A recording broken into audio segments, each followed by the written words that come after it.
Hey guys, Alex and Dad from 7th Hour Films back again with the Sarah Jane Adventures.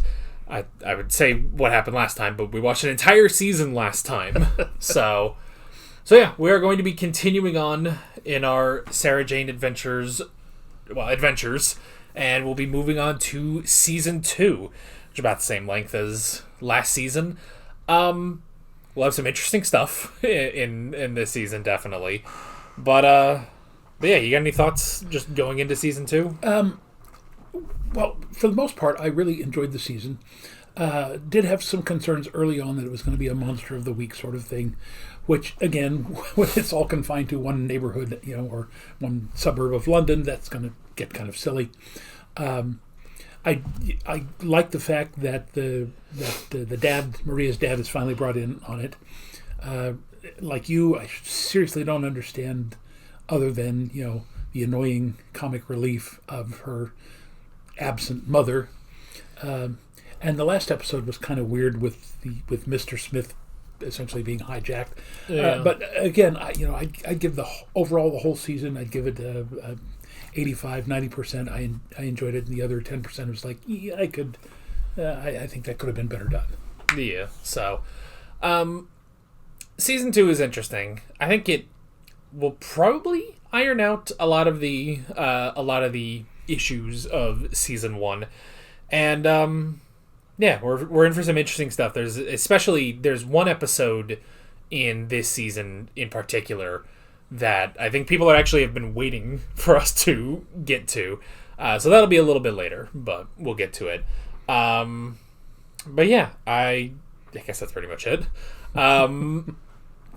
Yeah, I pretty much got nothing else to say, so we might as well just jump right in, starting with Season 2, Episode 1, Parts 1 and 2. So here we go.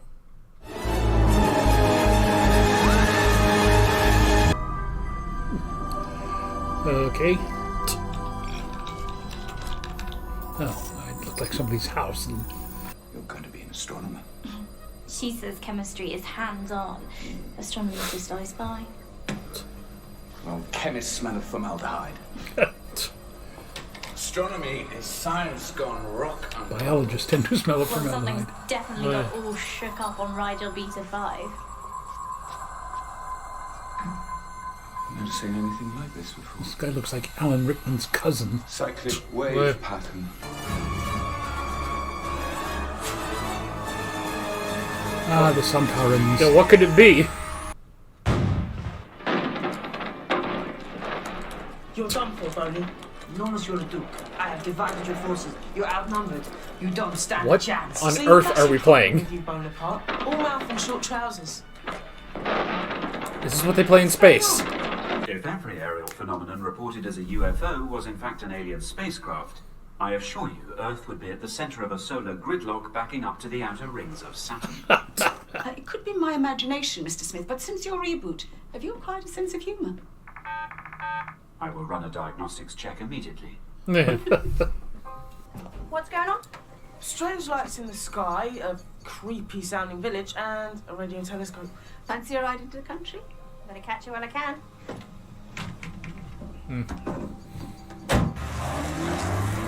How did they get 4 people into that car, even though 3 of them are teenagers? So how come they've never spotted any when we've got aliens bent on invasion coming out of our ears? Space is a big place, Clyde. All the radio telescopes in the world can monitor all of it. You mean they're always looking the wrong way? And let's face it, most aliens don't want to be seen. Until they're ready to jump us. Clyde looks like he's gotten much older. They're all getting taller. I saw that this aired in 2008, so It might have been 2 years since the last season. Come on. I wonder what it could be. Clyde, it just wouldn't be the same without you. Well, it's a good thing I'm not going anywhere.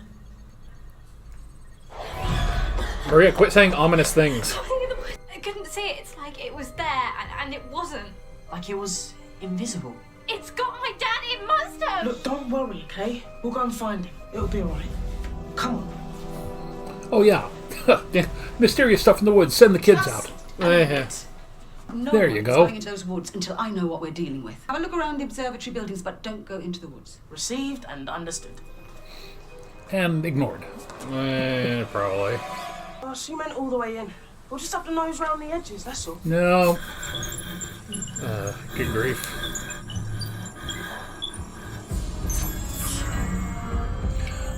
It's a predator. I want to see Arnold fight that guy. Get to the chopper. My dad's been offered a new job.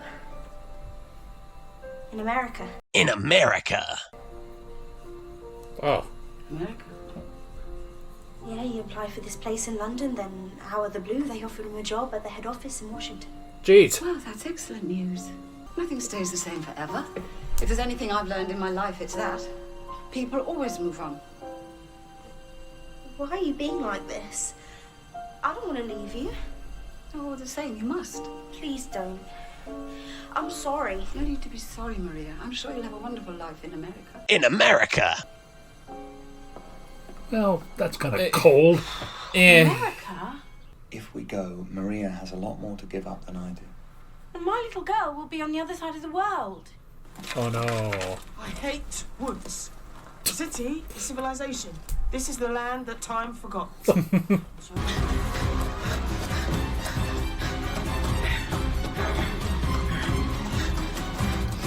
Didn't know Sontarans could run that fast. Dude, hair. He's probably around their height, so. So we're not talking about spaceships then? Don't be so sure. The Caucasian hordes of Meet Evorka 6 travelling spacecraft about the size of a coffee cup. I believe what Lucy saw last night were some sort of drones. Spaceships? You're talking about spaceships here? Come on, in this day and age, the idea of aliens shouldn't be so difficult to accept. Dad. Dad, I was so worried. He's probably fine. Lucy, I've been looking for you.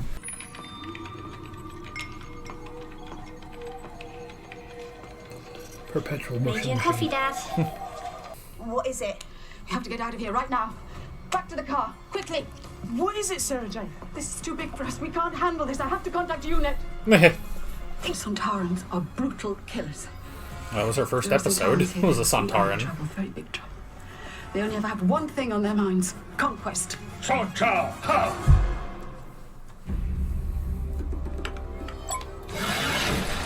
Oh, that's new. So off bait spots. Consider yourselves prisoners of war. Karg the Slayer. Soon to be Karg the Avenger. Karg the Destroyer. Sounds like Karg, who watches too many Conan DVDs to me. Clyde, be quiet. I Don't told you provoke him. for the lights last night. Simple devices to draw the primitives out of the radio telescope. You're my prisoners. Move. Look! Unit! Ah! Kick him! Dang it! Mark of Sontaran! What about my two friends? They escaped. Half-fools. What trouble can they cause? You should ask my teacher. I am the sole survivor of the 10th Sontaran Battle Fleet's Earth Invasion Force. You mean we already beat you? Loser. The Empire had a plan. We infiltrated your automotive technology to introduce Caesarfine gas into the atmosphere. Oh yeah, the Atmos systems in season The 4. Sontarans were behind Atmos. The sky, it burned. We were tricked. How? A man they called the Doctor.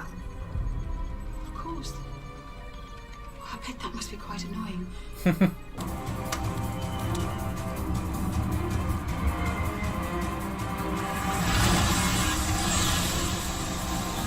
Here in the United States, that would have caused a massive wildfire.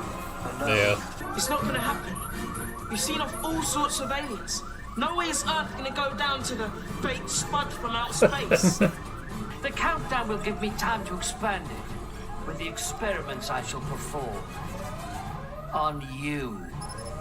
Don't you lay a finger on him, I won't let you! Defiance will be eliminated. Alright, that's part 1. So this is right after David Tennant blew up there. Well, actually, the Elon Musk kid blew it up, didn't he? Yeah. This should take place after season 4. where they got all the planets in the sky and the Daleks and such. After that, probably right after the next Doctor Christmas special, where he meets the other guy, and then before the other specials that David Tennant did, and also probably before Torchwood Children of Earth. We're right in that little sweet spot. That's where this season aired. So the 10th Doctor has yet to regenerate at this point. Okay. So, and don't think too hard about Children of Earth in relation to this. Just don't think about it. You could make the assumption that Maria and Clyde and probably even Luke all ended up saying the things that the 456 told them to. But again, don't think about that. That's never something that the kids need to be thinking about. So. Clyde, over here! Kick him! See, Spud. Boy, that guy's a big case of little man complex. You missed! Looks like someone's doing all right anyway. Changed your car? Oh, it's Ivan's. I just borrowed it. Don't change the subject. I mean it, Alan. It'd be weird not having you here. We get on much better as friends than we ever did as husband and wife. Do you? If I go. What about Maria? Maria's fine. She's just, she left her library book with Sarah Jane. It has to go back today, that's all. All right. Very convincing. We've got to talk this American thing through properly. Like a family. Yeah, of course. Because that's what the three of you are.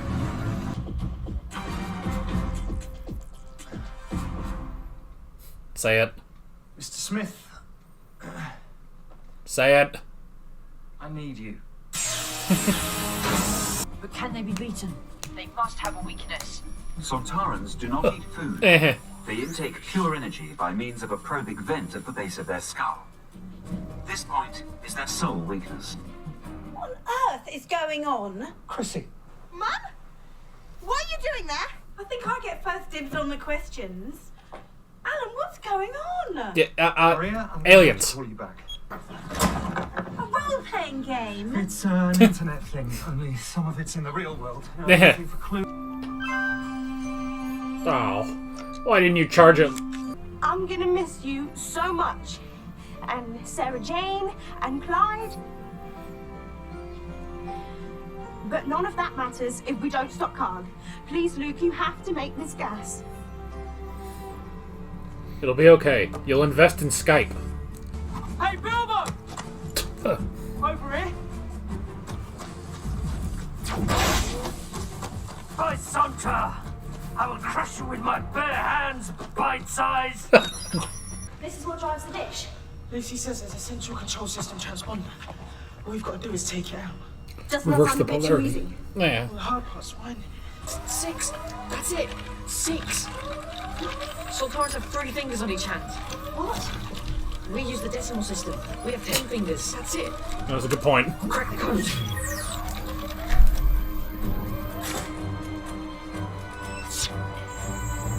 I've disabled the program.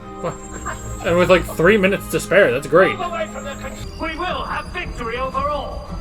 Nothing will stop us. Try my Humpty! Oh!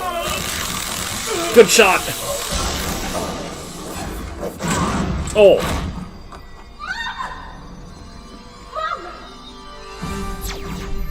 Consider yourself deactivated. Oh. That was a lot closer.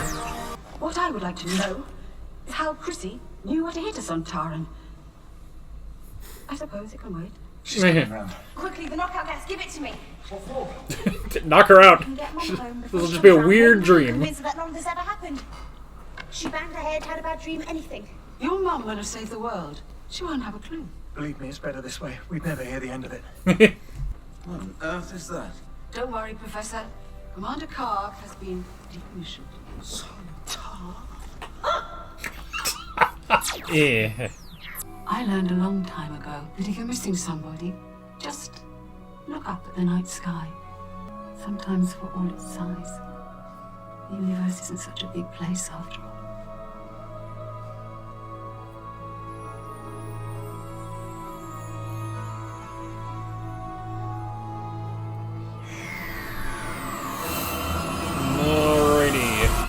Okay. That is the end of episode 1. All right, so is she really gone? Yes. Oh. Are they replacing her with Lucy? Not with Lucy, but we will have a new character next episode. I believe, from what I was told, I think the actress wanted to focus on high school. I think she had final exams coming up and just wanted to focus on her education. So, yeah. So that's the end of Maria. I don't remember if she has a cameo later on or not, and I have no idea if she kept acting or not. But yeah, well, that's very unusual. We've seen companions come and go all throughout Doctor Who, and theoretically they went in Torchwood, but that's kind of unusual. Yeah, if I were to guess, because of the length between seasons, it was just she wanted to focus on her studies, and they were at least like, well, let us give you a send-off episode. Yeah. So it does make it a bit odd, but yeah, that's the end of Maria and Alan and definitely Chrissy. I was going to say, no more Chrissy. Chrissy knows everything. You would expect her to come back. Nope. I don't think she ever comes back ever again. Okay. So, and yeah, I genuinely don't remember if there's ever a cameo in a future season of Maria, but next episode, all new characters. We'll have a new family moving into the house. So, but Clyde will stay. Clyde will stay. Luke will stay, and obviously Luke obviously did stay. Yeah, but Clyde's staying around too. So, well, the thing I like about this is I like the Sontarans. They're like funny Klingons. Yeah, pretty much. Yeah, they do bring a certain level of humor, which I always appreciate. And how did Chrissy know that the only place you could hurt him was through his blowhole? Well, I mean, she heard because Mr. Smith was saying that to Alan, who had the phone on speaker. Okay. Yeah, so she heard that at the last second, basically. So, but yeah, it is interesting. Probably, honestly, this is one of the better Sontaran episodes that exists. For the most part, after the Time Warrior, they just have never figured out how to make Sontarans that good again. But this one I think works. Honestly, it might just work out to have one Sontaran. If you have multiples, it just doesn't work as well. Yeah. Although the Poison Sky 2-parter was good, with the Atmos systems and everything. Yeah. But this one works. I like, honestly, it works even better now because the first time I watched it, I was like, oh, okay, the Sontarans have shown that they're back again, and he's trying to avenge what happened in season 4. But now I'm watching it as her first episode in Doctor Who was the Sontaran debut episode in the Time Warrior, so now it's just that extra layer on top of it for me. And that was Pertwee, wasn't it? Yes. Yeah, and the one where they did the Benny Hill run around in the castle. Yeah. I thought that was pretty funny. Yeah, I mean, it was a genuinely good episode, a great introduction to Sarah Jane as well. Yeah. And so now to just sort of bring that full circle and putting that in her own spin-off show is really good. And I also like the fact that they weren't there in town, that they took it to a different location. Goblins, cops. Okay. Yeah. But it was out in the woods, and again, it was a location that was further away, that, again, the general population wouldn't go, wow, what's, lights in the sky and all this other stuff. So, yeah.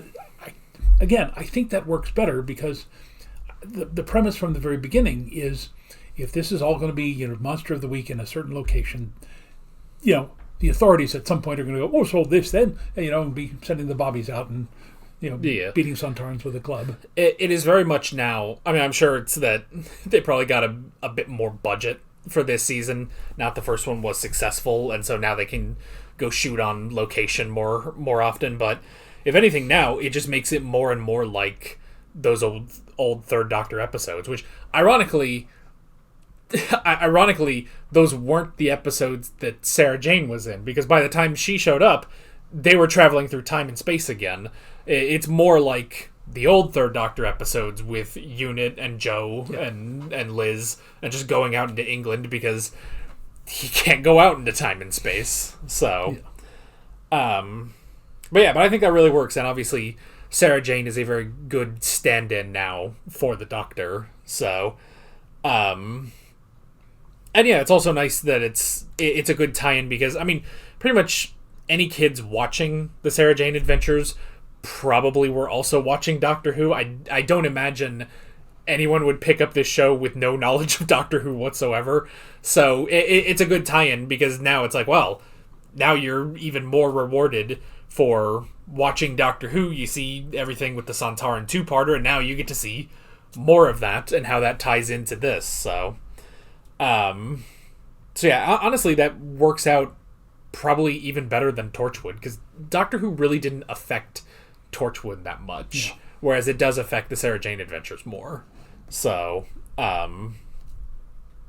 it's a very, very good, very interesting episode, and also just like Cog's plan of dropping all the satellites over the nuclear facilities to destroy all life on Earth, which in a sense is even it's just like a bit more clever than a normal Sontaran plot.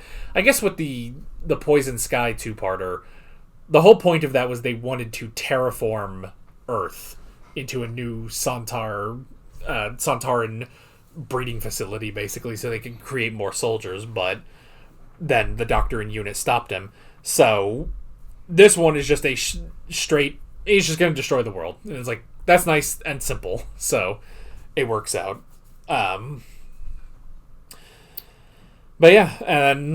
that is the end of Maria off to America to not be a part of the show anymore. Working in Washington, D.C. What does her father... Oh, that's right. He was an IT technician. Yeah. So he's now... They said he's got the head office of this company in Washington. So, now that you bring it up, I guess that brings up a question. Do they mean Washington the state or Washington, D.C.? Knowing British writers, I bet they just meant Washington, D.C. Yeah. So, actually, there's a great question, because I know that there are British people who will like take a quiz of all the American states and then not do well. And fair enough, Americans will take quizzes of European countries and not do very well. It's fine, it's mutual. I wonder how many people out there watching this, do you know that there is a difference between Washington the state and Washington, D.C.? So, although Washington, D.C., I'm sure someone there would like to become a state at some point. So, I'm sure there's a lot of like U.S. territories that would be like, well, it'd be nice if we could be a state. Although I don't know. No, Puerto Rico, which is one of our territories, over the last 40 years has voted at least 4 times that they want to remain a territory. Guam is a territory that I don't think the idea of either becoming a state or becoming an independent nation has ever come up. U.S. Virgin Islands, again, there's very few. Now, what you said about Washington, D.C. is correct. There is a proposal that D.C., which literally is the District of Columbia, would be restricted to the very center of what is now the city, and it would be literally just a federal enclave, and then the rest of it would become a state, because it is already more populous than the state of Wyoming, and I think maybe Montana. There's a couple of states that there's actually more population in the city than there is in these other states. Yeah. So, but of course, since most of the people in the D.C. metro area are Democrats, as long as there is a Republican president, Republican Congress, that's unlikely to happen. Yeah. Well, and I know there's, whenever there's the idea of, well, what if we had a 51st state? I know there's a lot of people, I'm just going to assume they're white people, that say, no, we can't do that. It's got to stay as the 50 and stuff, even though aren't there already, like, flags, like, ready to go, ready to be put on the market, like, with 51 stars? And it's just like, And I just thought about it as like, because it's like, oh, well, their main complaint is, well, we'd have to change all the flags and stuff like that. And it's like, but wouldn't that make the flags you already have a little cooler? Because it's like, not only do you have, you'll go out and buy the new flag with the 51st star on it, which means you're buying more American flags, but also the old flag you have is now a piece of history that you have, you'll have kids or grandkids, someday. They'll look and be like, hey, wait a minute, I don't know why they're counting the stars, and I assume in 50 years kids are just going to have like TikTok injected into their brain or something, but let's say for argument they look at the old flag and it's like, wait a minute, or they'll ask, why do you have two flags right next to each other? It's like, oh, well, that one only has 50 stars on it, because I remember I've had that flag since before there were 51 or more states, and it's just like, that's interesting. Like, I assume there were flags out there with 48 stars on it, and because that was a thing that has happened in the past 100 years. So it's like, well, isn't that cool? A reminder of how old I am. When I was born, there were only 48 states. So I was born under the flag that was created in 1912, when Arizona and New Mexico became states. When I was 8 years old, we added Alaska, and then that's 59. And then in 1960, the next year, we added another star. So we had to change the flag twice within 2 years because of the additions of Alaska and Hawaii. Yeah. So yeah, but that's always like the argument I see for not adding a 51st state is like, well, we got to change all the flags. And it's just like, well, I'm sorry, are you not patriots? Because that's always the thing. It's always the patriots of America saying like, well, we shouldn't have to change our flags. And it's like, don't you want more flags? I thought your blood ran these flags. They just spill out, and it's like, oh, look, an American flag. I thought that's how patriots worked. But I would tell these people, being a history teacher, and of course you with your history degree, I would say, go to any reliable source, even Wikipedia, on this, and notice that in 1777, I think, when the first flag was created, had 13 stars in a circle. Yeah. And then, very quickly, you start seeing things like the additions of Ohio, Kentucky, Tennessee, Alabama, Mississippi, Maine, Missouri, Louisiana. And it's like, seriously, in some of the instances, it's like every year they were changing and adding more stars to the flag. Oh, yeah. And again, I think the longest gap was 1912 to 1958, or 59 rather. So we've done this all throughout American history. So all these people who say, oh, well, you can't do that. Yeah, we've done it forever, so just get over it. And honestly, I would think that the most red-blooded patriotic Americans try get a collection going. That's probably very hard to be like, oh, I want to get an original 13-star flag from back then, from the 1700s, but that just sounds like a cool collection, all sorts of people have collections, people have keychains or, Pokemon cards or whatever. American flags, I would think a patriot would want that, and then get a 51st state, or however many other states, not Canada and Greenland. They also don't want to be states, but, you get another state at some point. Maybe we'll split another state in half, like the Dakotas. So, and there you go, a new flag to add to your collection. So, by the way, he mentioned keychains because I have a keychain collection. I have shot glasses, so. And he doesn't drink. I don't drink, but they're just neat. So, he does have a new display case, which we've got to figure out somewhere to put it up back here. Yeah, so, but I just think that could be cool. And what I was saying about splitting up the Dakotas, there was a joke on the Fairly Odd Parents back in the day where, like, I think Timmy made a wish so that he would always be right. Whatever he said would always be right. And so he was, like, quizzed by Mr. Crocker. It's like, oh, so how many states are there? And he was like, 49? And he just didn't know.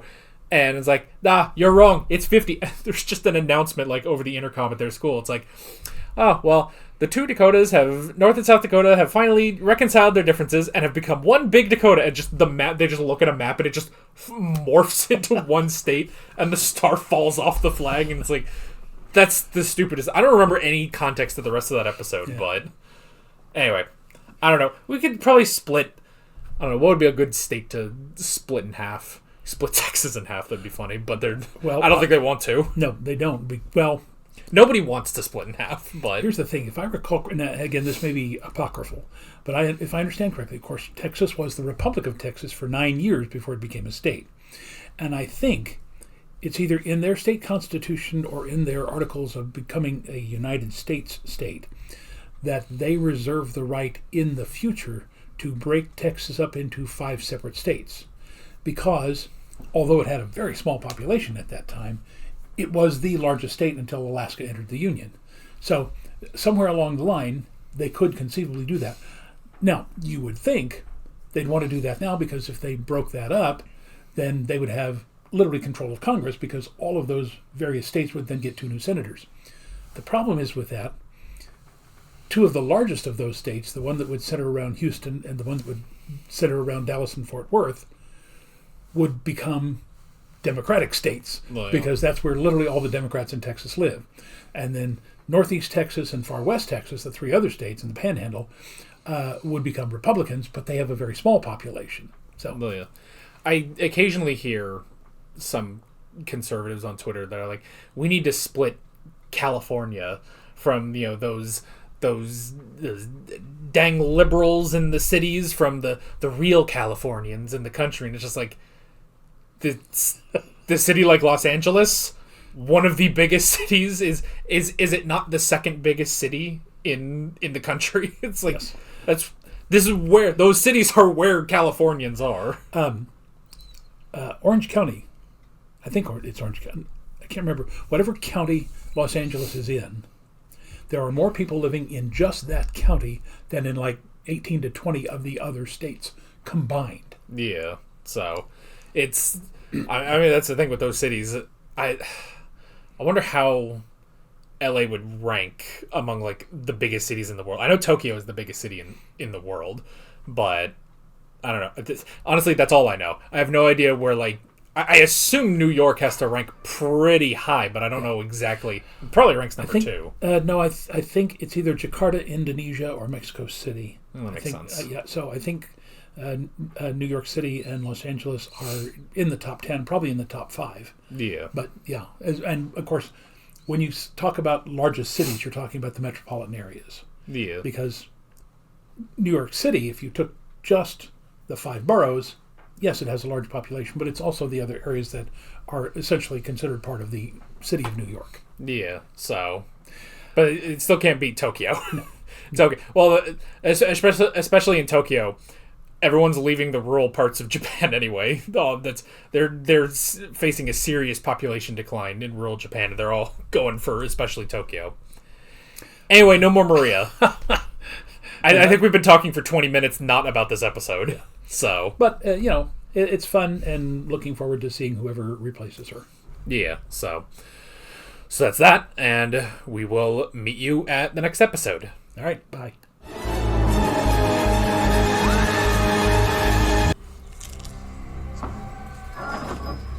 Stu? Finny? Is that you?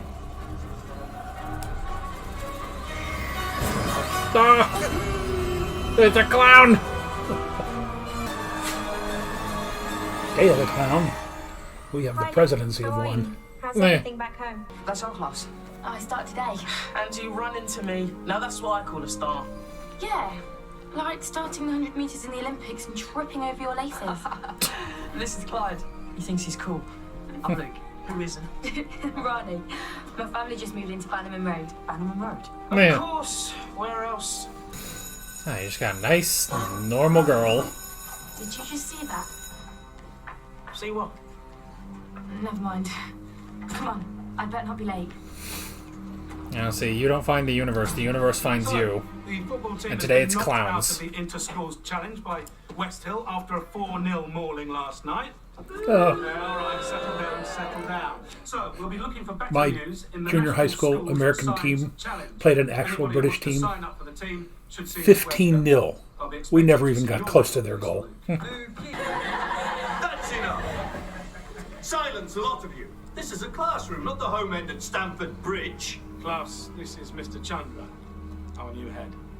This, Well, the last one was a Slovene, so... my school. And you come here to learn, not to play about. You, boy, sit up straight and pay attention. And that goes for all of you. Let me guess. I know it's been Her a while since father. your last head teacher, Mr. Blakeman, disappeared. And it looks I don't know why you would think that. with him. Right, Langer. I hope your classwork is as sharp Ah. as your wit. Telling you all that if you see anything or anyone suspicious, to tell the police immediately. That's the first decent thing he said. Yes. Hello. Oh, hello. I live over the road. Saw you were moving in. Thought maybe you hadn't had time to find the kettle yet. Oh, tell me. Do you save the world every day, or is it just on Mondays? Yeah. Oh, I'm Geeta, by the way. Sarah Jane. Well, I'm very pleased to meet you, Sarah. Jane. Lovely. Let's see if I can find some cups. Perfect. My Ronnie wants to be a journalist. What a coincidence. Perhaps she should come round. You could give her some tips. Well, my work tends to be rather specialised, and I'm very busy. In fact, I really should be getting on now. She'll be so excited. She and you are Luke are bound to be friends. Oh, you'll love her. She's very curious. Wants to know everything about everybody. Does she? Yeah. Oh, good. Hey! Oh. He's a magical clown. No mirrors. No, they just haven't reached that bit of the world yet.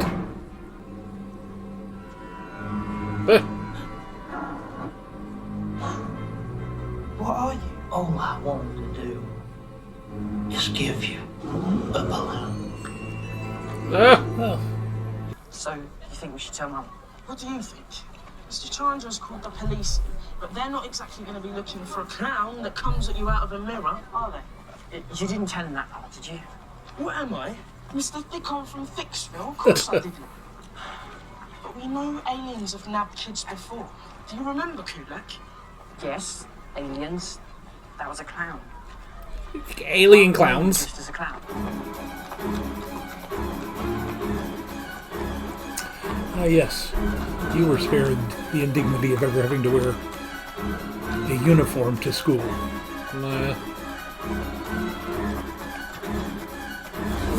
Although I'm not sure how they're not. These two aren't wearing their green sweaters.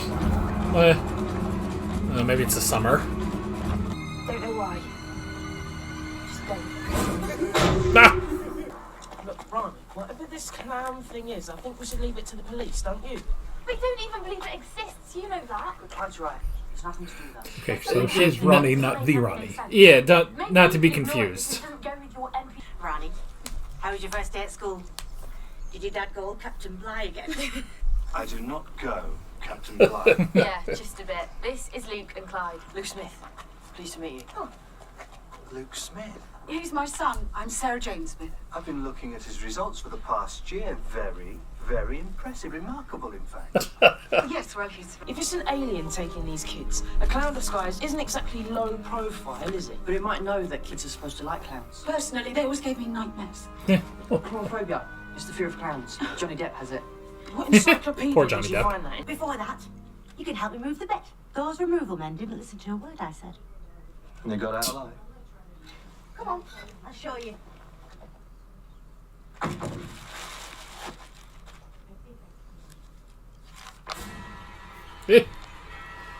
Oh no, he's a really good artist, but he's been seeing clowns.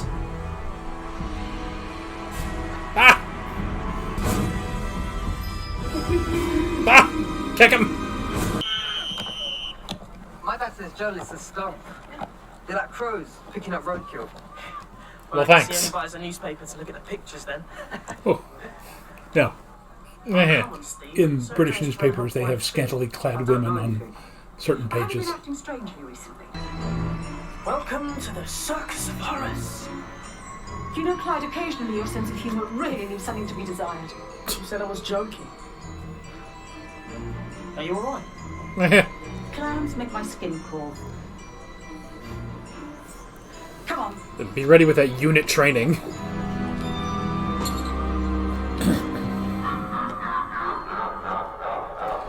I mean, why... Okay, genuine question for the clowns out there. Why do you think this is amusing? We're here to talk to you about clowns. Ah, the princess of the sawdust ring. This way, please. Got a spotlight following you? Spare no expense. Always needed. The Pied Piper is a fairy tale. Myths, legends, fairy tales. Yeah, Every the story aliens. has its inspiration, Clyde. Mum, what are you doing here? What are we doing here? Oh, what are you doing here? You told me to stay with her. Am I missing something? Yeah, and keep her out of the action. What action? What's happening? They're moving! They're alive! Something's animating the clowns. Oh, one of them's David Bowie.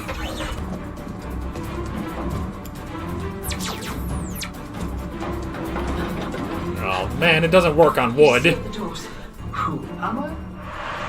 I am the Pied Piper, who conjured away a whole town's infants and has chilled the hearts of parents for more than 7 centuries. And now I am all dark. I am all that you fear the most. He's got a sibilant S. Oh. Alright. That's part 1. Okay. Clowns! Here we go again. You know, the Sontaran, funny. I mean, let's face it, he's a funny alien. You are now delving into literally one of the greatest fears that children have. And I know this is a children's show, and they probably didn't think this was going to scare the crap out of people, but I would imagine this probably had kids, running, screaming from the room. Oh, yeah.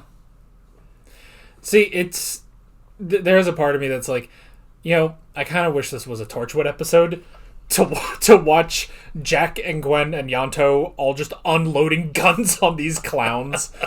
Because you can't do that here. You can't do that in the Sarah Jane Adventures. So, I also like that the fear that Sarah Jane has of clowns, like, that is the same look that she had when the Daleks came back. And she has it for clowns. So, also, another fun fact is the Pied Piper there, he would actually go on to play one of Jodie Whittaker's companions. Oh.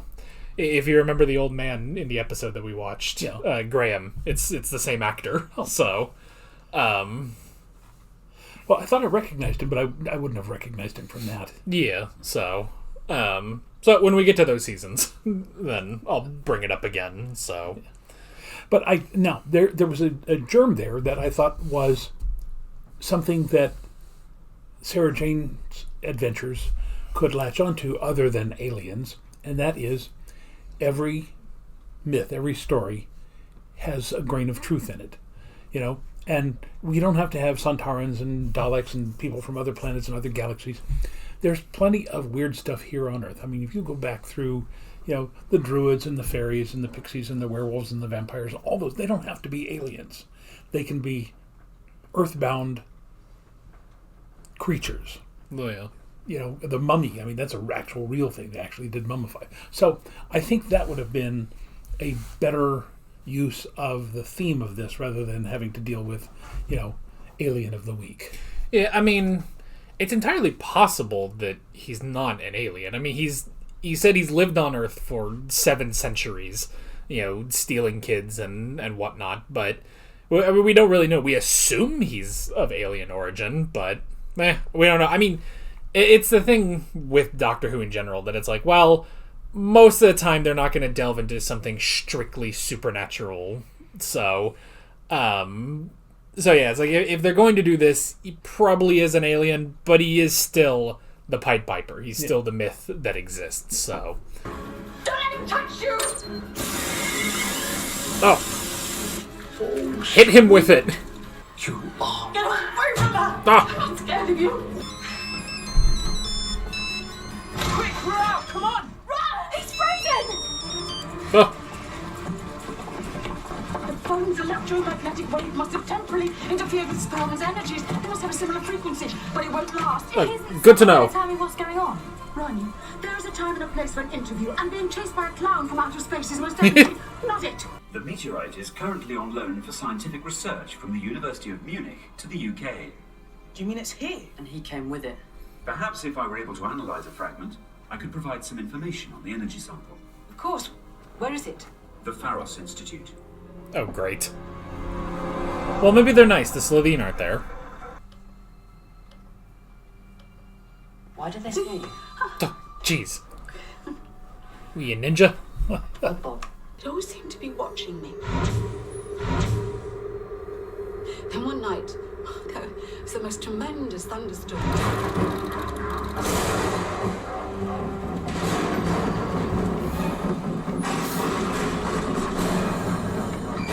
Have any kids ever liked clowns? Now, I know that your mother's Rise and shine. ventriloquist dummy doesn't really scare you, but you both think it's creepy. Morning. Loyal. Mum. Oh. Mummy, you alright? Aches like I walked into a brick wall. Well, it feels like I did too.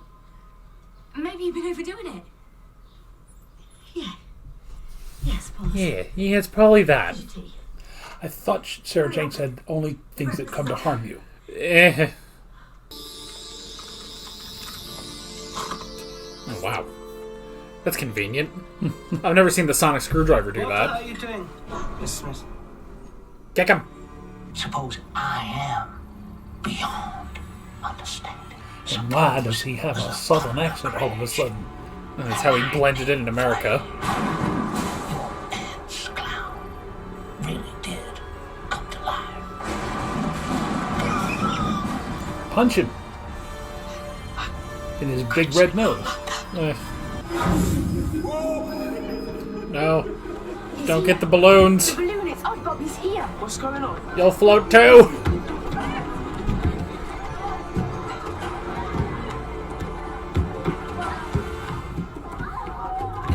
Children of the earth. Oh no. We are coming tomorrow. He's leading them away, like the Pied Piper. Does anyone have a sharp pin? It is a dark nebula on the cusp of the Bezita-Vordax system. What about I energy hate the word traces? cusp. There is an energy residue. Roll up! Welcome to Spanish. Roll up for the magical mystery tour. Perhaps I should phone a friend. Connecting now. Call everyone. Oh, that balloon pollution. You think you have conquered your fear, Miss Smith? I will show you fear. Sounds like a Is this bad the part where the loser to clown me. turns into the giant spider, or is that just in Stephen King novels? Oh no. Spellman, where are you? I've come for my son.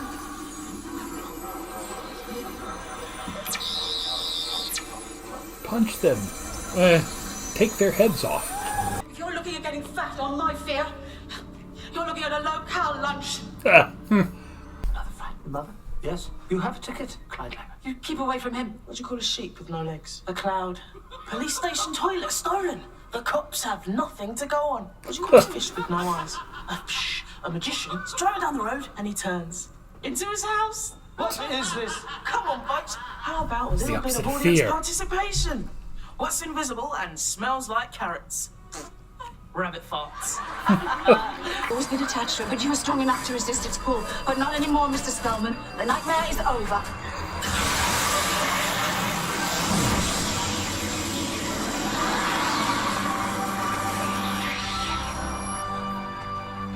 Thank you. Let's open the pack. What happened? Where's Spellman? He's a rock. I imagine you could say he's finally paid the piper.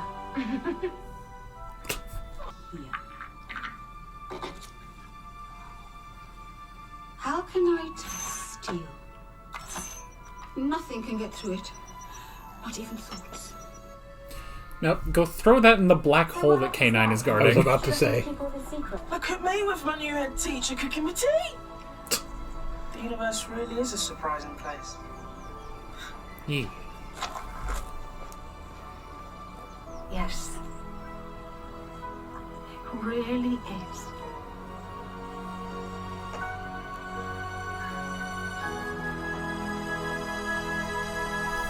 Now, one last question. How does a freelance journalist afford a house like that? A unit pension, probably. Oh. There you go. Alrighty. It is episode 2 of season 2. And again, it's just that, yes, I mean, there's obviously a happy ending, all this sort of thing, which has to happen for a kid's show. But good Lord, all of the frightening clown image, and it's not the normal clowns, it's not the harlequins and all the rest. It's the clown with the bad teeth that literally looks like he's going to eat your face. So other than that, I mean, I like the idea of Spellman as the ringmaster. That in of itself, with the slightly German accent, like your face of making your talk. But seriously, it's like when we watched the Doctor Who episode with the Christmas Wish. It gets a little too frightening, and I wonder if we've heard that there was this lady who thought that Doctor Who was too scary and always wrote commentary about how. I'm just wondering if they had anything to say or if there was any pushback on stuff like this. I don't know. I don't remember anyone saying anything about that. So, I don't know. The kids are a little tougher over across the pond. So, I don't know. But it's an interesting episode. Yeah. It's certainly an interesting episode with and going into like the Pied Piper and stuff, and yes, giving it an alien explanation. Although I will at least give it credit that it's not just. This is an alien, he just happens to be the Pied Piper. It's like, well, it's this specific meteorite from this dark nebula that is, they all like feed on different emotions, and this one feeds on fear, so it creates this persona of the Pied Piper and these clowns and spellmen across 700 years, basically. So it's like, okay, that's a little different, at least. So... and I'm reminded there was an episode of Torchwood, where the little girl went off to live with the fairies. Mm-hmm. And again, to me, that I would prefer, and again, I realize this is 16 years ago, something like that, maybe more than that. But yeah, I would prefer it not to be an alien each week. That's just me. I think there's enough scary stuff on this tiny little ball of schmutz, in this corner of the galaxy, than to have to worry about aliens always coming down and doing that sort of stuff. But I love the idea. It's going back to 600-700 years ago, the idea of the Pied Piper, and again that he has been coming back throughout time whenever he feels the need to have more fear. I mean, you could say that's the premise of Monsters Inc. from Disney, but again, you wonder if it gets a little too scary for the average 12-year-old. Now, I understand. I taught 12-year-old kids, 11 and 12-year-old kids for 17 years. I don't know that you would have been scared by something like that. I don't know. But, I think you were beyond what a lot of those kids were at that time. So, I don't know. I don't know. It's interesting. I mean, again, kind of like what we said in season 1, that it's like there's not an equivalent show in America to like kind of figure out like, well, would this have been okay or not? It's like there wasn't a show like this in the US at this time, and even still now. So they don't make this interesting, I was gonna say high budget, decent budget, alien adventure series for kids, so there's just nothing like that in America to sort of compare this to. So I don't know. But I guess maybe people say in the comments, they probably have already said that in the comments of season 1. But at time of recording this, we should say that the season 1 episode has not gone out yet. So So we have not seen comments yet on the Sarah Jane adventures. So, but I think this episode still works and is a good introduction to Ronnie and her family. Yeah. So, and yes, it's Ronnie, not to be confused with the Ronnie. that is very different. So, and Ronnie will stick around pretty much for the rest of the show. So, we pretty much have now solidified the team going forward, and also her parents are interesting. It is nice. I mean, the Haresh being a strict headmaster is something, but I will say both of her parents.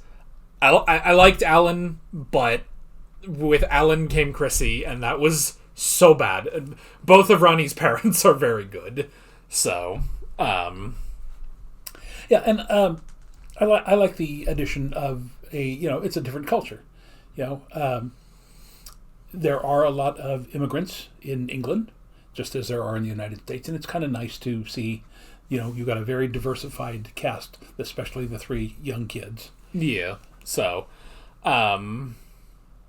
it definitely works out, and Ronnie definitely fits in very well. I mean, just the fact that it's like, comparing this to the first episode with Maria, it's like, Maria kind of essentially like stumbled into the adventure and stuff.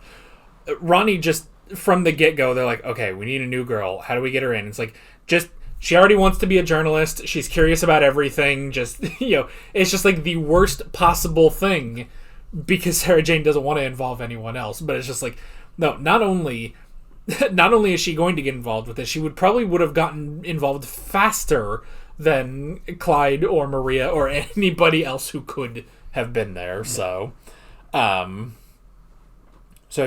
And then the other thing to say is I do like how they defeated Spellman, that it's just, you have to make him laugh. That's the opposite of fear. And it's like, oh man, we should have put on some Carlin or something. I don't know. It's like, put on some good comedians, What do you call a cow with no legs? A cow? Ground beef. Oh, yeah. So. Sorry.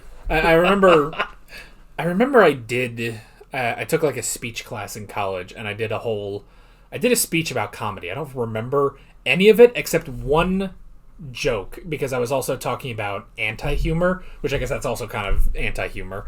But it's this joke. I don't think this should offend anyone, and I'm assuming you'll laugh at it. But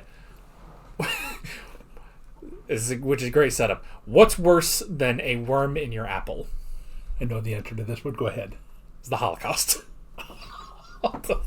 Wow. That's and I said that, and I said it like a completely deadpan, and there was just one person just instantly just cracked up. I was like, well, thank God, because if none of you laughed, that was not going to be good. So I don't remember anything else about that speech, but they liked it. They all liked it. So you have just confirmed what I tell actors is my theory of comedy, why something is funny, and I'll give you the very brief version of it. Visualize this. You see a man walking down the street.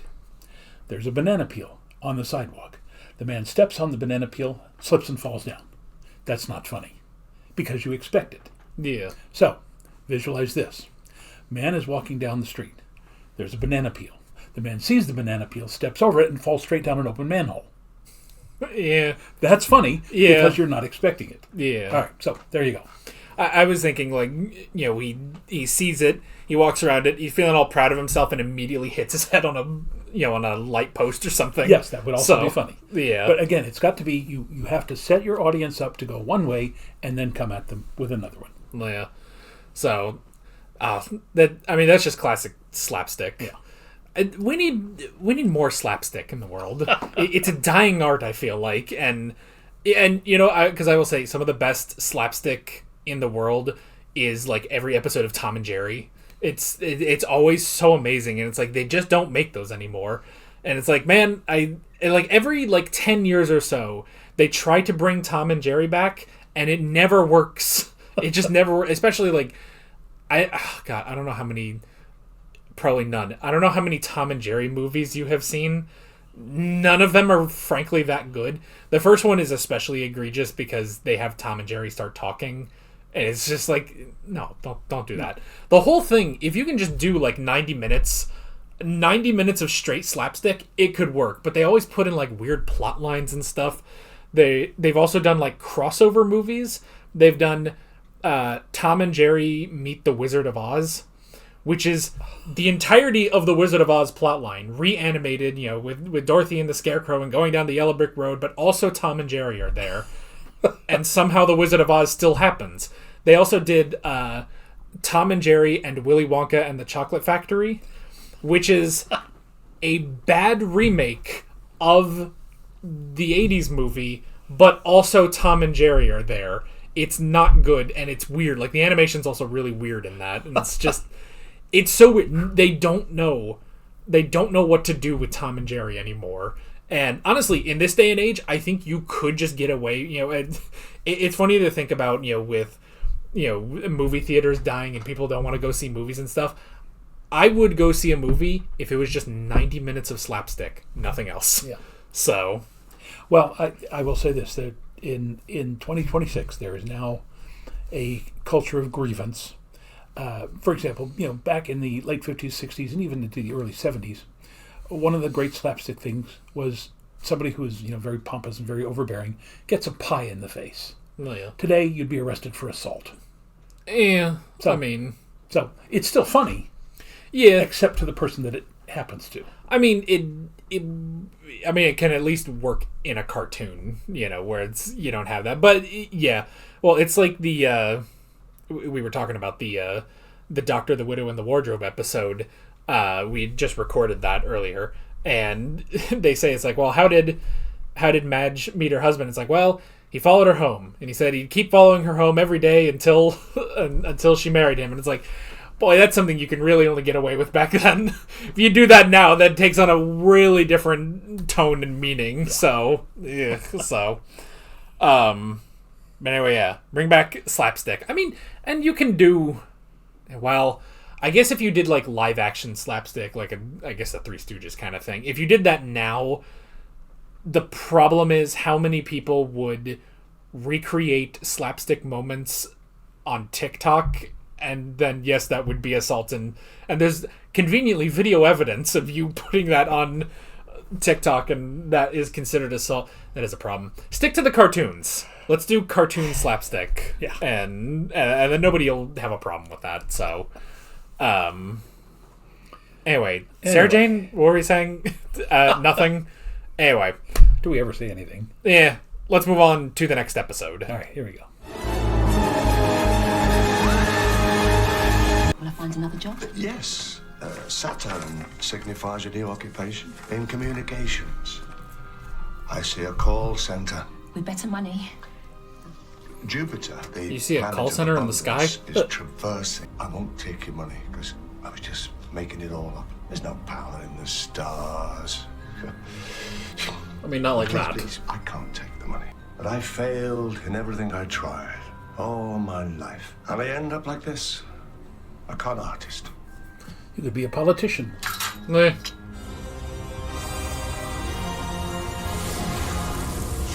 Oof. What was that? I was going to give him a serious sunburn. If I could just ask you to write down your names and dates of birth. And put them in the box here. Define birth. Everyone has to. Do you believe in astrology? No, but I'm always willing to be convinced. Just not expecting to be convinced. Typical Scorpio. Jealous and obsessive. I'm the same as I have always been. I do not have star signs memorized. Like, I just... July, I think you'd be a Cancer. But I can't remember. Well, that's highly offensive, thank you. I'm a Sagittarius. Never sit in the middle seat or you're trapped. Well, sit in the aisle if you're tall. From the dawn of which you're not. Please welcome Mr. Martin Truman.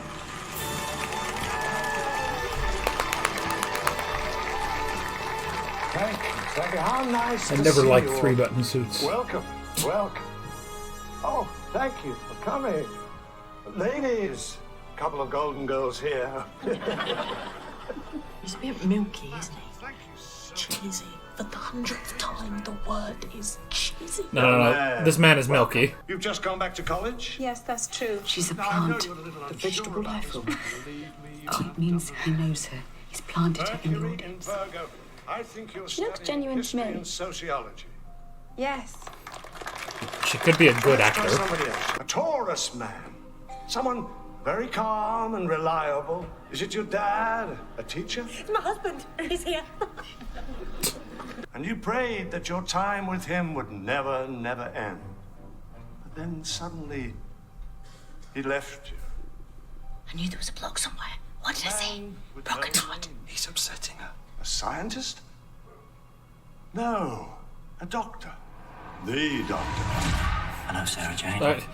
Someone call unit. And as for you, Secret Sarah, woman of mystery, come on. What are you hiding? And who is this doctor? He sounds gorgeous. Come on, Mum. See you later. Bye. See you on Monday, lads. There's a reason things are secrets. I've seen you on TV.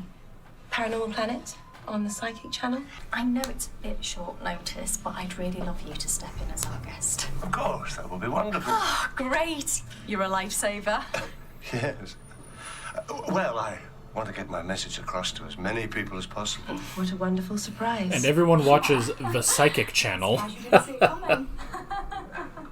Mr. Smith, I need you.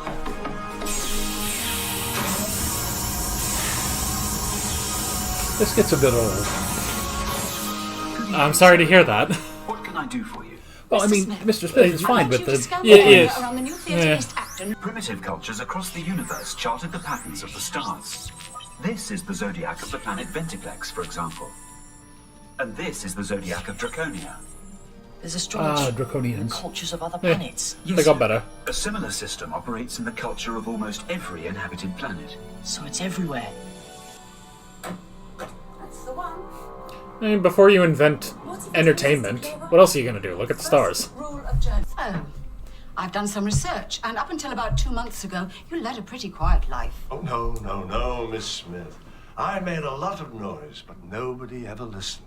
Then 2 months ago, you Yeah, declared well, if a yourself tree the new farts, Messiah did it of the actually do it? Zodiac. She's good. Jeez. I don't like this. It's only the Psychic Channel. When we switched on, we probably doubled their ratings. Right. Information. This television program is now being broadcast on all channels around the world. What? How? It's him. Yes. Well, I guess stars. Yeah. Why are you watching this? I wasn't. I must have sat on the I remote. was watching the weather. Is happening. Nothing is happening.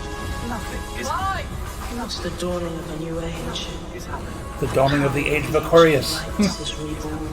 Nothing is happening. Nothing is happening. Nothing is happening. All right. Well, That was part one. okay. And again, We return to the old, to the old talking point. I know it's a kid's show, but the guy playing Truman is really overacting. Yeah. You know, and I know they don't want it to be too scary, but this is silliness, Well, yeah. right? Everything. I mean, the Cheryl. I don't understand why they have a CH instead of an SH, and it's just it's overblown. I think it would have been. Again, this may be on the director of the episode, but I would have gone to this guy and said, tone it down just a little bit, you know, because you don't have to be scary, but you also don't have to be, you know, a buffoon about it. It's interesting idea that something survived the original Big Bang because, you know, everybody's always contemplated what was there before. We know that energy cannot be destroyed, so there must have been energy before the Big Bang. Anyway, so interesting premise. I like where it's going. It's just, if I were a critic, I'd give this guy a bad review because, and the director too, because as a director and as an actor, the director could have stopped that. You know, that has got to be the choice of the director. Well, yeah. It's okay when the Slovene do it. Yeah, they're really they're goofy. Yeah, when the Slovene do it, even when they're in their human forms, it still works and it's funny. But with him, it is a little much. Yeah. I will say, with this episode, it's like I can't even do my normal, you know, smart aleck comments. I'm like, wow, I don't know, why don't they turn off all the TVs or something? It's like, well, the ancient power from before the universe can probably turn the TVs back on, so it's like I'm kind of out of solutions on what to do about this. So I don't know. I mean, this would be something even the Doctor would have trouble dealing with. So. And now you're scaring me. Please tell me you're having a laugh. I won't mind. You can tell everyone I believed you. Just say this is you pulling my leg. Gita? I've got to go. My people need me. Children of Gemini, you are only the first to join the ancient lights. Already it is time for Cancer to join the circle. No. Go out and join your Gemini. Alright, well, I'm gonna head out then. Soon all the signs will come under my power. At the becoming of the ancient lights, I will be king of the world. I'm starting to see one specific hole in the plan. Clyde, this thing that's possessed you, it's alien. More alien than anything we've Well, before. maybe I'll leave it at that for the moment. You shouldn't have forced me. You can't hurt me. I'm sorry. The president has walked out of the White House and is apparently holding hands with the wife of the Prime Minister of Kazakhstan. It is time. He might just be doing that, though. I don't know. We've heard crazier things from the president, so. I accept the ancient lights. Oh no, American reporter lady. And then suddenly, the real me was back. It was like the hypnotized me just got switched touched on. him. I'm sorry, Sarah Jane. Oh, come on! Never quite understood if they're in the attic, why do they go down? But he's taking over all the signs. How long before I mean, I understand it from a theatrical point of view. What do you mean? Where else would they go from the attic? Like, no, but an attic would have a level floor. You wouldn't go up into the attic and then step down. You can't transmit anything. Oh. Yeah, I don't know. Children of Sagittarius, join the circle. Yeah, if you know anything about Sagittarius, they won't. I can do. And I'm one of the inner circle, and all the mysteries of the stars. Mars has entered the Milky Way, and Aero is in conjunction with the galaxy. Step aside. We did not know. Pass through. Quickly. May the ancient lights shine upon you. Good job. There must be a switching room. It's a public building. Health and safety regulations say there must be an emergency cut-off switch in case of a fire or flood. How do you know? I would have suggested that a while ago, but I didn't think that worked against the ancient lights. Now kneel before me. Do as he says. Kneel before Zod. Oh, drop a bag on him. All around the world, the ancient lights are reborn. Wasn't there? Oh, good job. Of course. I must stop you. Clyde, no. Think about what you're doing. You shouldn't have forced me. What happened? He's got the Jesus touch. Yes! What happened? Oh. They're so broken. The old knowledge of the ancient lights will be lost forever. You know, not a major loss, I'm gonna say. I was born for this. My destiny.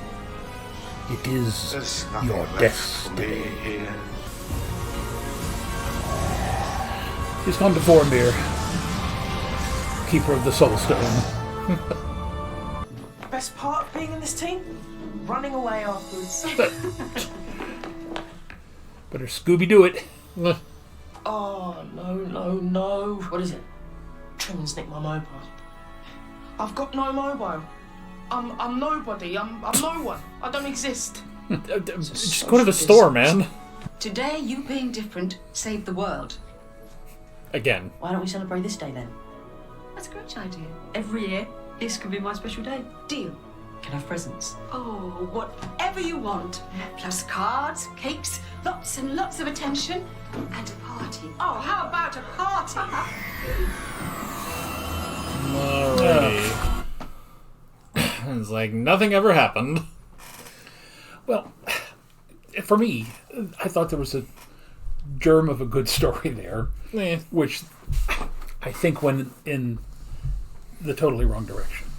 It wasn't so much the script, because I think the script, again, could have been played a little bit more naturally, not quite so over the top, and it might have come off better.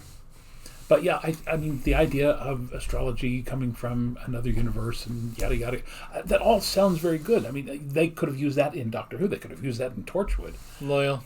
It's just that, I don't know. It was silly. Yeah. I mean, yeah, that's a lot of the Sarah Jane adventures, but I mean, yeah, there's also a part of me that thinks is like, oh, Luke is so special that he doesn't have a birthday, so he was not born, so he doesn't have a star sign. And I thought, who else doesn't have star signs then? The Sontarans. The species that is cloned and just like recreated, and they're never really born per se. And I thought, there has to be so many other species across the universe where that's also not the case. It's just, this is the only person on Earth where that's the case. So it's, and then also I also thought it's like, oh yeah, it was a publicity stunt gone wrong. On the TV, he hijacked all the TVs across the world, and it's just like, so the people that don't have a TV, either, I mean, the people that, I don't know, off the grid people, or, just people in, like, the forest or something, or I don't know, a desert or something. It's like, what was happening to them?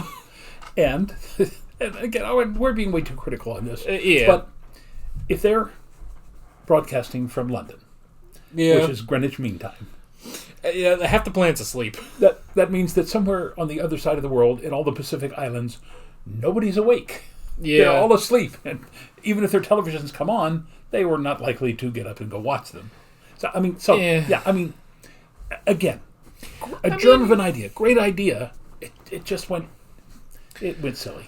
I mean, I guess if he turned on all the TVs too, then I don't know. Just think if it was you, it's 3 a.m. and your TV comes on. There's this weird British man saying something about star signs. So I don't know. I mean, they kind of mentioned that like in Torchwood during Children of Earth, where it's like, well, wait a minute, this all like this happened across the world, which means kids that were asleep also got up and started saying these things and stuff, and it's like. Yeah.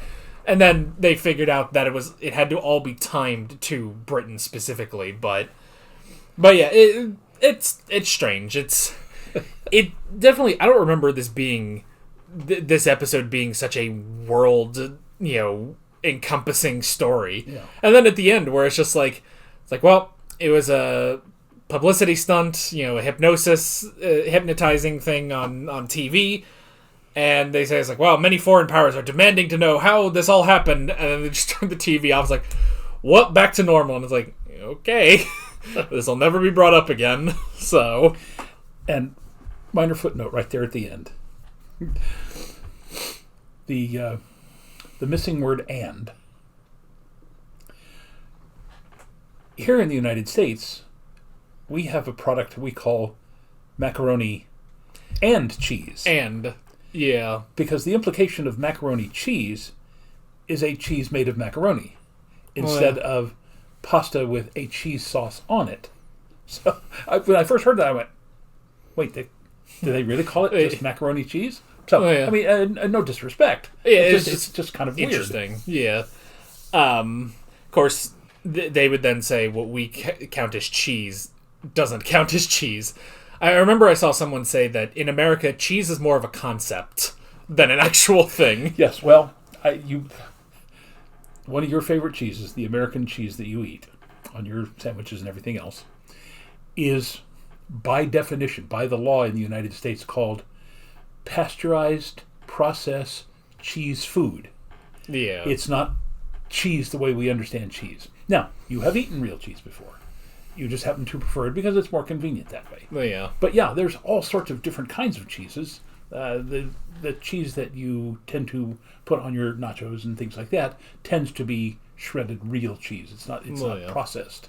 So, but yeah, this is macaroni cheese. Well, yeah. Because to me, it would seem like if you're going to use the phrase without "and," it should be cheese macaroni. because you're putting the cheese on the macaroni, not macaroni. That's boring. Yeah, clearly. You lost me in that conversation very clearly. So, no, it's fine. I'm just tired. So, perhaps we should move on. Yeah, maybe. I don't know. I mean, if there's anything else to say about this episode, it's fine. It's fine enough. And Luke got to save the day. And it is funny how much they point out, like, oh, you being different, save the world, and we'll celebrate this day and stuff like that. It's like, as if Luke hasn't saved the day like in almost every episode of this show. Yeah. So I don't know, but yeah, but it's interesting. It's a decent episode. So, and again, it seems like one of those world-changing events that, and the fact that Truman knew about the Doctor, that the Doctor would not suddenly appear. No, it's just one last, and it showed the picture of the 10th Doctor and not the 4th. Yeah. Because she spent 30 minutes with the 10th Doctor. Yeah. And she spent I don't years know with the other one. I don't know why they did that specifically. There will be a future episode where they show like the 3rd Doctor and the 4th Doctor, which she traveled with both of them. But yeah, I don't know why. Maybe they just thought if they showed Tom Baker that the kids would be like, I don't know who that is, I mean, to be fair, it's kids watching this. It's kids that are fans of Doctor Who, that are still pretty young, early teens probably, and now they're watching the Sarah Jane Adventures. So maybe that was their thought process. But yeah, it's like specifically what he was saying about the Doctor. It's like, well, you traveled with him, and then one day he left you, and then showing Tenet is very weird. So, but yeah, and as for why the Doctor doesn't show up here, it's just, I mean, you can go off of the thing in The Doctor's Wife where it's like, well, the TARDIS knew that Sarah Jane would figure this out. I don't know. I mean, it is, or it really was destiny that it was Sarah Jane. It was destiny for Sarah Jane to defeat the ancient lights from the universe before the Big Bang.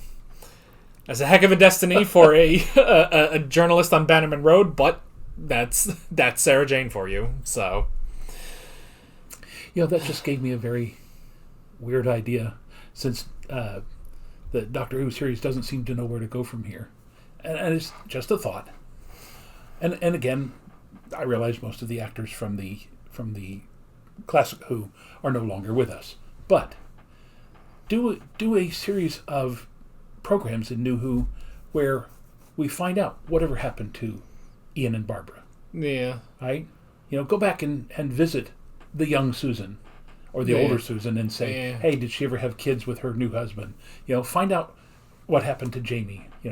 How did what was her name? The one that went back to Troy. Vicky. Find out what happened to Vicky. Yeah. Did she and her husband end up, as part of the Roman Empire? Yeah. I mean, that would be hundreds of years later. But, just something, go back and, because for us who are watching this, supposedly we would be watching this if we had younger kids. I know it's hard for you to believe, but theoretically, you could have young children. Yeah. I think back to some of my high school friends, and I think, did any of them didn't have children at this point? And then I remember some of my friends, and I'm like, I don't think they have kids. There's some of my friends from high school where I'm just like, I don't think they have kids. Like, but I don't know. But I do know that some of your friends are married and probably have infant children. But yeah, that's just if you're looking for an idea, where does Doctor Who go from here? You could. We don't have to go back. We kind of already know where Rose is. We know where Martha is and Donna and all that sort of stuff. Yeah. But go back and say, let's find out what happened. Whatever happened to these companions. Yeah, I mean it is an interesting thing, specifically making a spin-off just for Sarah Jane. I mean, they kind of imply that Sarah Jane is maybe one of the more important companions that the Doctor ever had. I guess certainly she was definitely the companion during the height of classic Doctor Who, those first few years of the Tom Baker era. So I guess that's part of it. But yeah, it could be interesting to see. I mean, it's unfortunately too late for Ian and Barbara now, but yeah, other stuff. It could be interesting to see Susan again and that sort of stuff. So, no, who knows? Well, yeah. That it? That's it. Next episode. What's up? What is the next episode called? Mark of the Berserker. Oh yeah, I remember which one that is. Is that a Viking thing? Something like that, maybe. Alien pendant that gives something. Yeah, something like that. Okay. Shut up!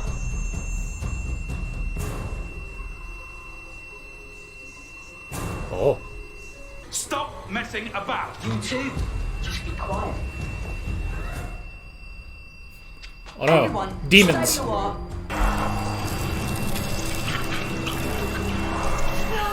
That can't be good. Be a lion.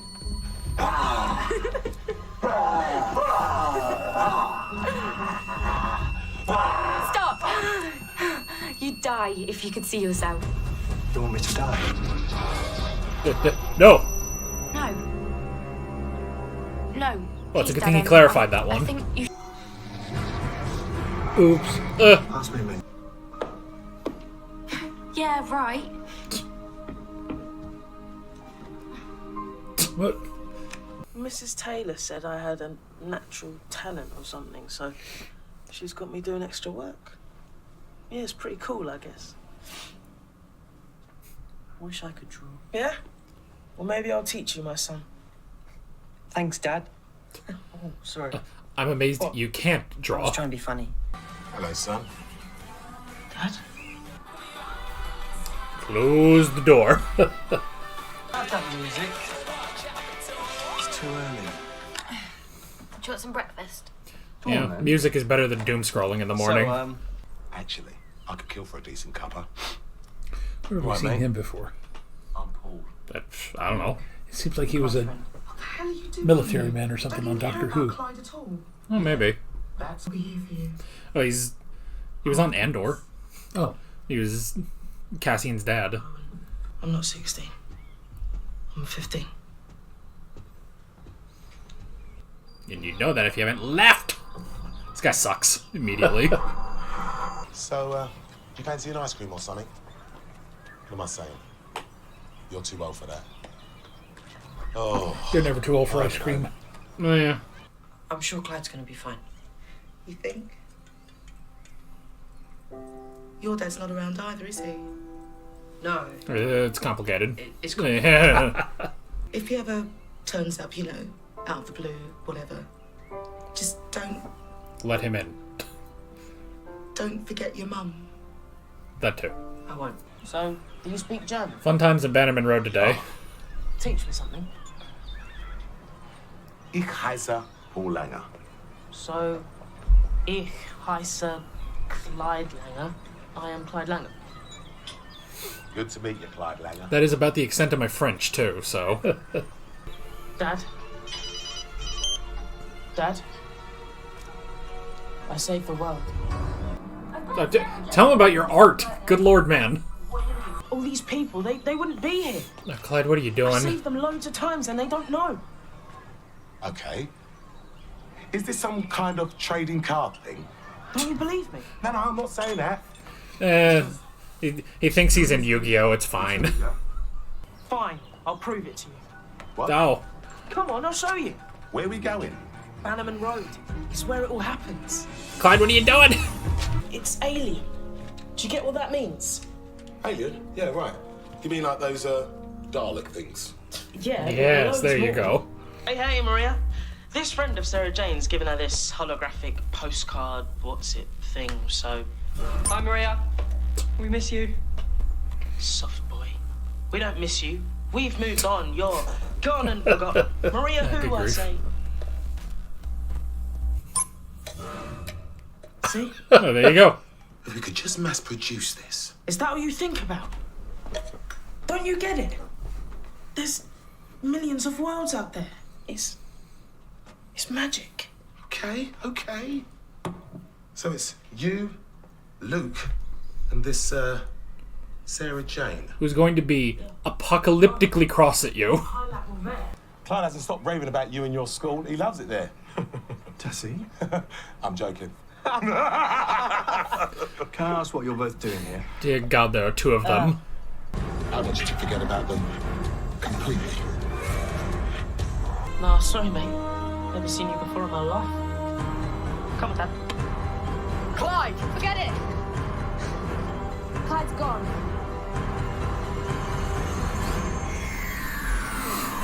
Oh no.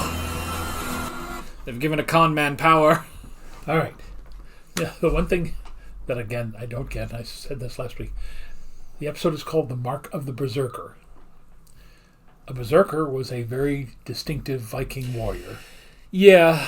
And unless that shows up in the second part here, I don't understand why it's called that. I think they get into that specifically, why it's called that, but I mean, they have to ask Mr. Smith what that's about. That's the problem, is Mr. Smith is all locked up for the weekend, so this guy sucks. Well, and again, if we were watching this week to week, I'd have to say this is one of the weaker first episodes because not a whole lot happens. It is a much more serious one. It's interesting. I mean, it is a slower burn, obviously, with Sarah Jane not being there, but it's interesting because it's not the normal. I mean, I guess one thing, because since we recorded the last story.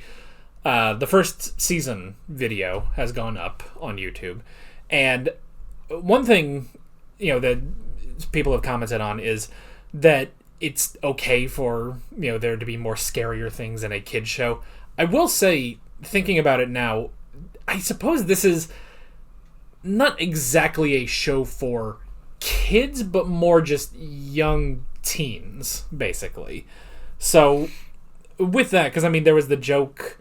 There was a joke a couple episodes back where there was like a kid who, he didn't trust journalists, and Clyde said, "Oh yeah, well you must just look at all the pictures in the newspaper and stuff." And it's like, oof, that's an interesting joke. And now we have this very serious topic with the deadbeat dad coming back and stuff. So it's not just a kid's show. Like it is a bit more mature for a show for a younger audience. So.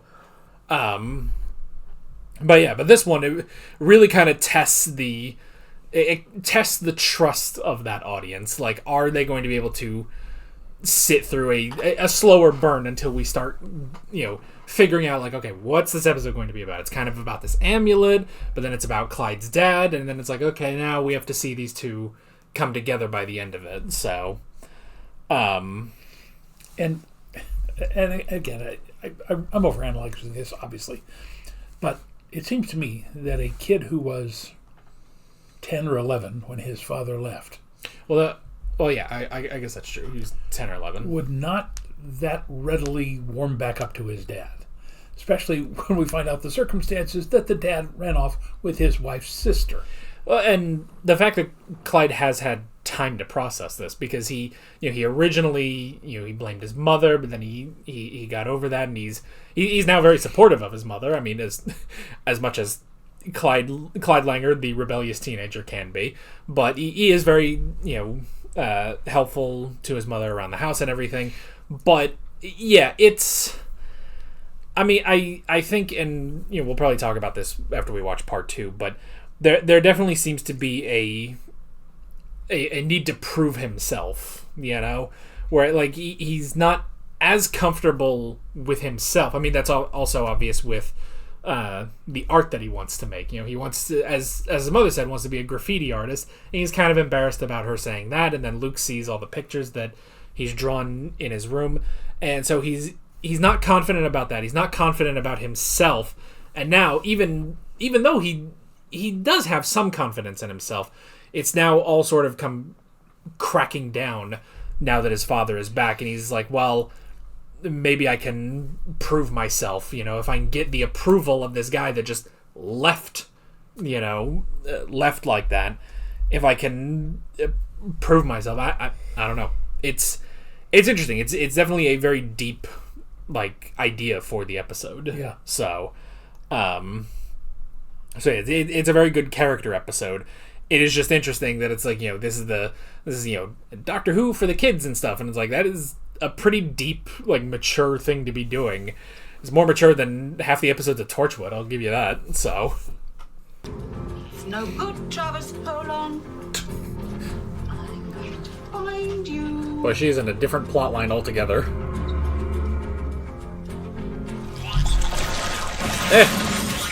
It's a slug. Wakey, wakey! Oh. What is it, Dad? Your computer is beeping. Someone wants to talk. Oh, so they did go to Washington, D.C. and not Washington State. Luke! Tell him what time it is here. Shut up. Hey! How are you finding the whole alien thing? Yeah, it's cool. Yeah. Alright, it's more than that. It's uber cool. Tell me about it. So, what can I do for you? Actually, it's your dad we wanted to talk to. Dad? Yes, sir. I want to talk to you. Me? They need your hacker skills. You can hack into any computer, can't you, Mr. Jackson? For some reason. We need you to get into UNIT, see if they know what this pendant is. What's UNIT? Unified Intelligence Task Force. They're like the army, but they deal with aliens and stuff. I won't even ask her. Okay. Gave my dad some water, but he won't stop. Oh, the poor guy.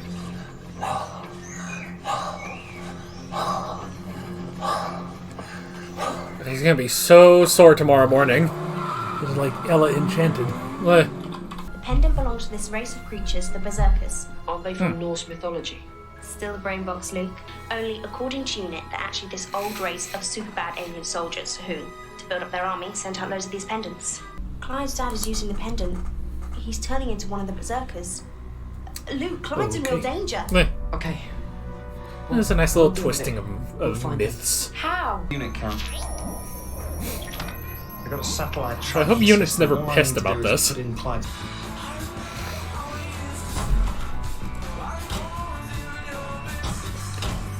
It's a car with a frunk.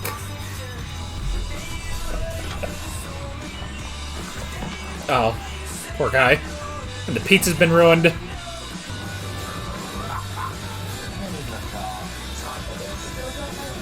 Does he know how to play, or can you just command someone to know how to play? I always said I'd show you the world, right? Let's go and see it. Let's get a boat. A yacht. We'll go everywhere. Europe, America, Australia. This is the chance of a lifetime. Around the world. Do you know how to sail a boat, or are you hoping you can command him to do that? And that's it. We just sit here and win. What else can we do? What else can we do? We're not on the show anymore. Dave, stop moving. You need to turn left here. The marina? He wants to take him away. He wants to take my baby. I don't think so. Run him over. It's okay then. Someone's coming. You two, stay here. Not bloody like it. Go kick him. I knew you were trouble, but I never knew you could be such a...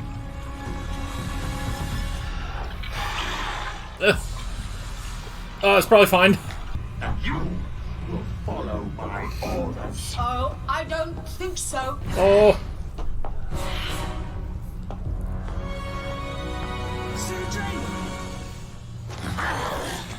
It's the one person he still remembers.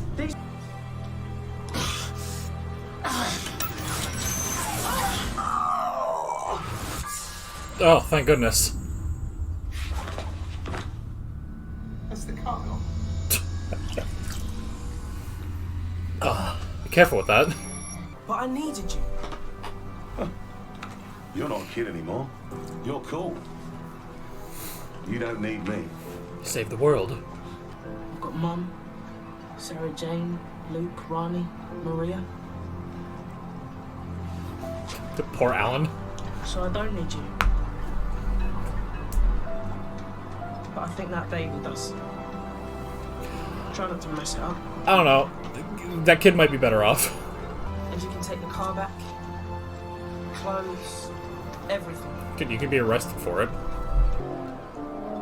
Did you see the camera crane in the window? No, I didn't. The river. Drown it. Now the fish will take over the earth. Oh, no.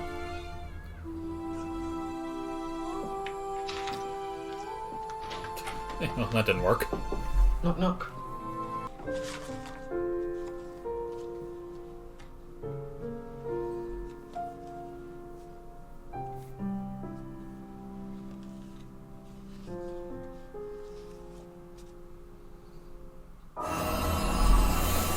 Alrighty. That's slightly abrupt, but... Do you remember all those afternoon specials where they would take kids' problems and, work them out in 90 minutes? That's a very special adventure. Well, yeah. All we're missing is Mr. T. Although, I'm not sure what Mr. T would say. Normally, Mr. T comes out and tells you not to do drugs. I don't know what... None of this is Clyde's fault, so... Mr. T needs to talk to the deadbeat dads in the audience, so... Yeah. Oh, boy. It is a very serious episode. Yeah. And, again, very weird way of doing it. I was just wondering if there was a way they could have done that. And again, I'm sure nobody else was worried about this. But again, making the berserkers, alien warriors who can control other people's minds, that's so far from what they were. They were literally guys who were kept in a cage and tortured and starved so that when they came out, they would be angry and want to hurt other people. They were barely the Vikings were barely able to control them themselves. So that's my only real fault with it. Yes, it's a great story, and you got your deadbeat dad, and Sarah Jane, of course, the adult in the room in most of these episodes, is gone for most of it. Yeah. So it's a good story. It's a good message, but bringing in the Viking berserkers just. Yeah, it's a little weird. Yeah, it's a means to an end to get the story to work, and it is interesting, having Sarah Jane not be there for so long that it makes it, all the more threatening, because it's like, well, it's like, yes, Paul has the ability to control anyone and stuff like that, but adding on top of it that Sarah Jane isn't there, you can't use Mr. Smith and everything, but then also that leading to a good twist. That when she does show up, then that's the only person Clyde remembers. Yeah. So he does implicitly trust her because of that. So yeah, it's an interesting thing, but it is definitely a lot of plot points in this are a means to an end to have the deadbeat dad story. Yeah. So, and I still think it's good that they don't shy away from something like that. If anything, it's like this as a show for kids is like it's a very real depiction of these kids. Maybe with the exception of Luke. The guy the kid that was created by aliens. Who for some reason, despite being made from like the best parts of like every human that went into the bubble shock factory, he can't draw apparently. That's an interesting thing. Not one of them was able to draw and pass that skill into Luke, but yeah, and again, it is sort of the thing of like I can't really think of an American equivalent to this show, because in America we mostly had the cartoons, which none of them portrayed actual kids. We had Ed, Ed, Nettie and Hey Arnold and stuff. None of that was real kids. They were cartoons and they were fun. They were good, they were goofy and stuff, but this is it does have a more sort of realistic, grounded approach to kids that fight aliens. So I seem to recall, and I don't think I know I never watched it. I'm trying to figure out if you and your brother did. There was a Disney program where the family had a robot son or something like that, and a very intelligent robot son. I'd have to look it up. I don't remember that, but actually, as you started to say that, I was like, oh yeah, the Disney Channel that had live action shows that had real kids. But I would say the kids in this show are more realistic than the kids of like Wizards of Waverly Place or Hannah Montana or something. Hannah Montana especially, you know. I heard Hannah Montana is apparently making a comeback. They're doing a new season with Miley Cyrus and everything. Huh. So, I mean, that's part of the, I guess what they call the legacy sequel, which now that's dipping into the early 2000s television shows. There was a new season of iCarly like a year or two back, and everyone said it was okay. So I don't know why they're doing stuff like this, but yeah, but those shows. But that's the thing is I didn't watch. I did watch iCarly, but I did not watch, and I guess I watched Drake and Josh. Those two, Drake and Josh also was not a very realistic depiction, but those were sitcoms. Yeah. This is, well, a goofy sci-fi show, but at the same time, it's like they really didn't have a lot of that in America. It was more of the sitcoms, and I didn't watch a ton of them on the Disney Channel. Yeah. The Disney Channel, to me, was always the third of the kids' channels. There was Cartoon Network, there was Nickelodeon, and then in a distant third was the Disney Channel to me. Now, again, I made that joke right at the beginning of, right when this ended. But ABC especially was known for the afternoon specials, where they would deal with, kids getting into drugs and deadbeat dads and all that sort of stuff.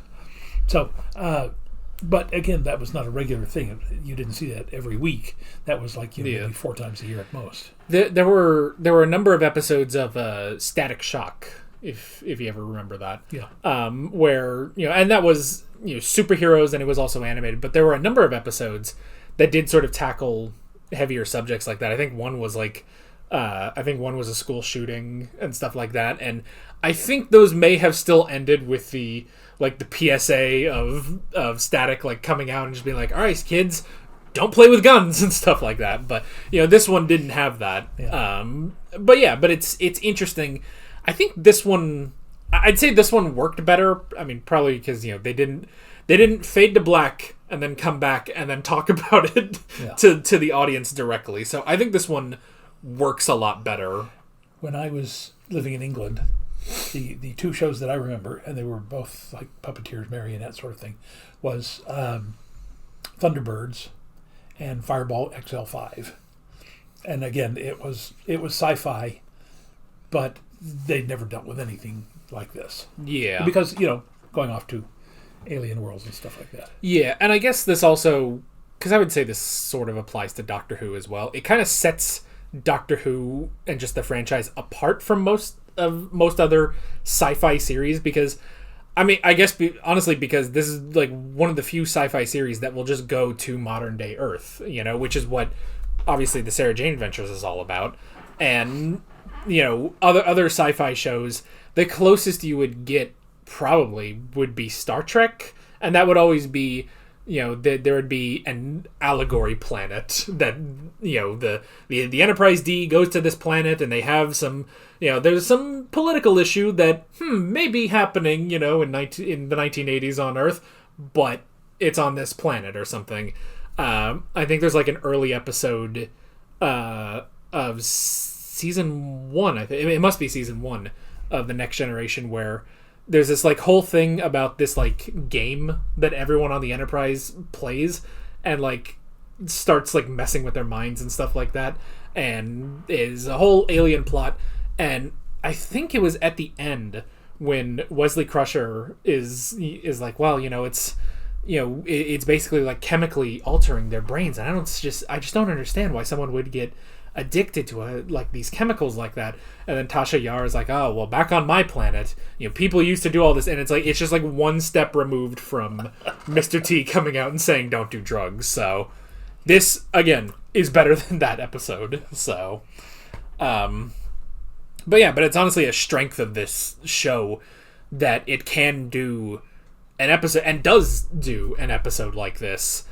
Even for what is supposed to be a goofy sci-fi show for British kids in the early 2000s, but it works, and I'm glad that they can do stuff like this, even if it means fudging a little bit of Berserker lore, but otherwise still works. And I completely forgot that there was a cameo by Maria and Alan, so I I don't know if that ever happens again. I don't know. I all I remember was that, you know, she's gone and then she's gone. You know, they reference her, but from then on, it's Ronnie all the time. So, yeah. Yeah. Anything else about this one? Did I mention the last time we were watching this that the girl who plays Ronnie just recently married the guy who plays or has played the master on Doctor Who? You may have said that. That might have actually just been like before we started recording, but that is true. So, which it was funny too, because when you said that, I thought, oh well, there goes that twist whenever he shows up. So which I mean, it makes sense, but that will be a twist at some point that he plays the master. So. I was also spoiled on that though, so but it's fine. I mean, it's fine, and we'll get to that episode. That'll be a while from now though. So, is he with 11, 12, 13? He is with the 13th Doctor. So that'll be a little while from now. In fact, we have different incarnations of the Master to get to before we get to him. Okay. So, man. That's it for this one? Yep. We got 2 more stories left of this season. Oh. And yeah, it's interesting. I also misremembered what the next story is going to be. I thought it was a story from the next season, but next one is good. Okay. Next one is good, and slightly ties into this one, actually, which I didn't notice at first. So, with that said, let's get moving to the next one. We'll be right back. You know, it's funny we say we'll be right back, and then like a second passes, and then we're back. We're back. Oh well. Poor boy must have wandered in and ended up here. It's happened before. Missing people lost in time. But if we step through there, we could travel in time. Amazing. No. You can't come back. Get back home, then and this is home, yes? Yes. I was just going for a walk. Suddenly I was in that strange place. Forget it ever happened. Forget me. Okay. Well, bye. What's the name of that place? Foxgrove. It's where I live. What year is this? Please tell me the date. It's 1951. July 1951. Go. Oh, no, you don't, Sarah Jane Smith. Go back. Just go back.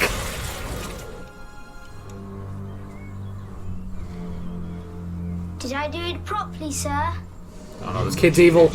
And now! And this time, the triumph shall be mine. Oh, great. Why should I recognize him? He's the trickster. He was in season 1. And I knew that, but I couldn't remember what it was. Yeah. Can't we just have a look? 5 minutes? No. I'm sorry, Clyde, but it's too dangerous. You've seen it in the movies. You go back, you change one tiny thing, there's terrible consequences. You've travelled through time in the TARDIS. With the doctor who knew what he was doing most of the time. Yeah. This is different, and I'm closing it up. She didn't even complain when Steve Wright came on the radio. Yeah, not even when he played the Hoosiers. Something happened when she went back in time. And it's up to you, my young Padawan, to find out the whole story. Ciao. Good luck with that. Sarah Jane, forgive me, but is there anything else I can help you with? No thanks. Are you sure? Positive. Goodbye for now. Oh, we don't often get the reverse of closing him up. One afternoon in August 1951, they got in their car, drove off, and they never came back. There was an accident. A tractor had broken down in the lane. They went straight into it. I wasn't with them. They left me behind, in my pram, side of the road, alone. They must have had a reason. To leave a 3-month-old baby on its own. It could be a trap. Or a coincidence. No, it must be a trap. Which is another reason for not going. Somebody's been very clever, but not clever enough. They've put the idea in my head, put the bait on the hook. But this one's not biting. I'm strong enough to say no. To be fair, if it is a trap, The Doctor would walk right into it. He loves traps. So if she was born in 51, she's my age. Yeah. Yeah, could you have done a show like this 20 years ago? 20 years ago? Straight there, straight back, and we won't tell anybody. Where'd you get the clothes? Back in my wardrobe. Simple, classic. To do the job. You used to wear that? Seriously? Listen, kid, the 50s came back in the 70s. I remember when this was quite the thing. Luke's gonna be...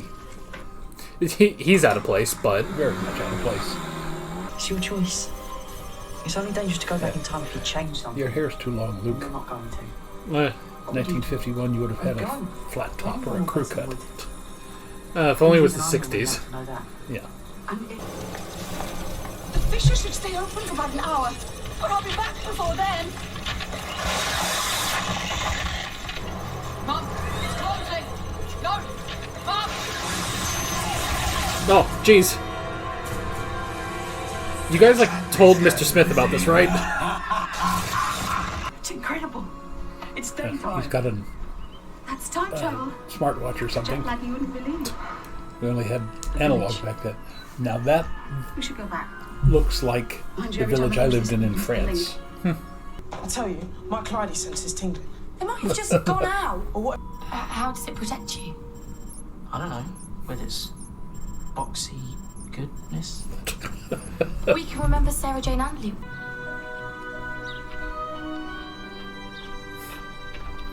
You know, either they've shot a Doctor Who episode here in the 70s, or every British town looks the same.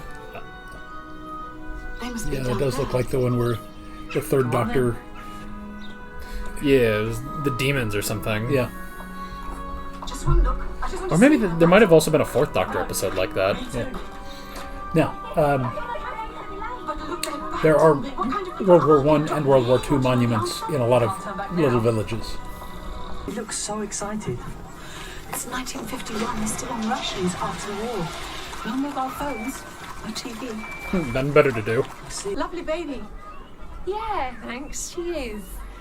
Come on. Guess how many gobstoppers in there? Penny a go?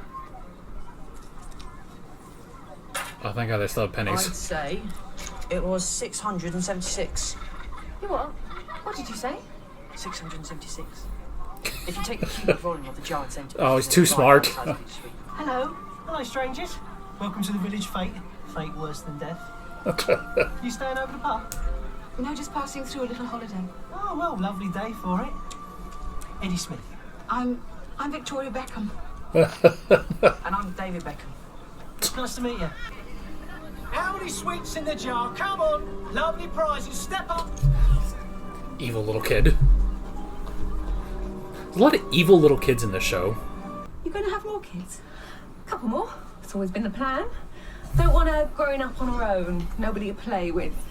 It'd be a shame. Yeah, I was doing this when I first met Eddie. Eddie came in every afternoon, 3 on the dot, milky tea and a tea cake. He used to leave me silly notes. Miss Wilson, be mine. Miss Wilson, I adore you. Then, one day, Miss Wilson, will you be Mrs. Smith? So I sent one back. Mr. Smith, I will. Hocus pocus?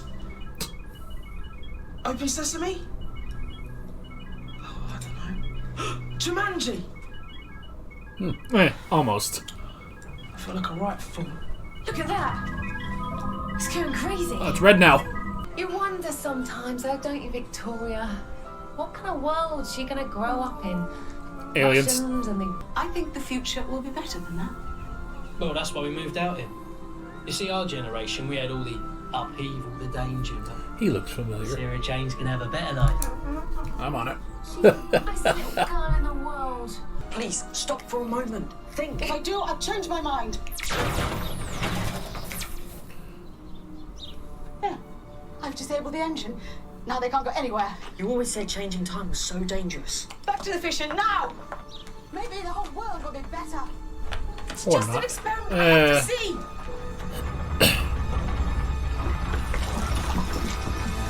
Oh, well, that can't be good. It's not him. It's that kid. Oscar. Oscar, what's wrong? Where's Sarah Jane, the lady who helped you? So stupid.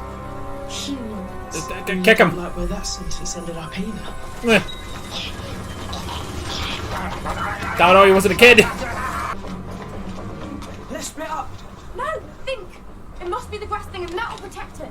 Let's not split up. This is our time. Our world. That's impossible. Oh my gosh. To London. Sarah Jane Smith. Oh no, not you, Mum, what is it? What have you done? It was you. You who gave me the power to walk this world. You gave this planet to the trickster. Oh no, you fell for it, fool. Oh.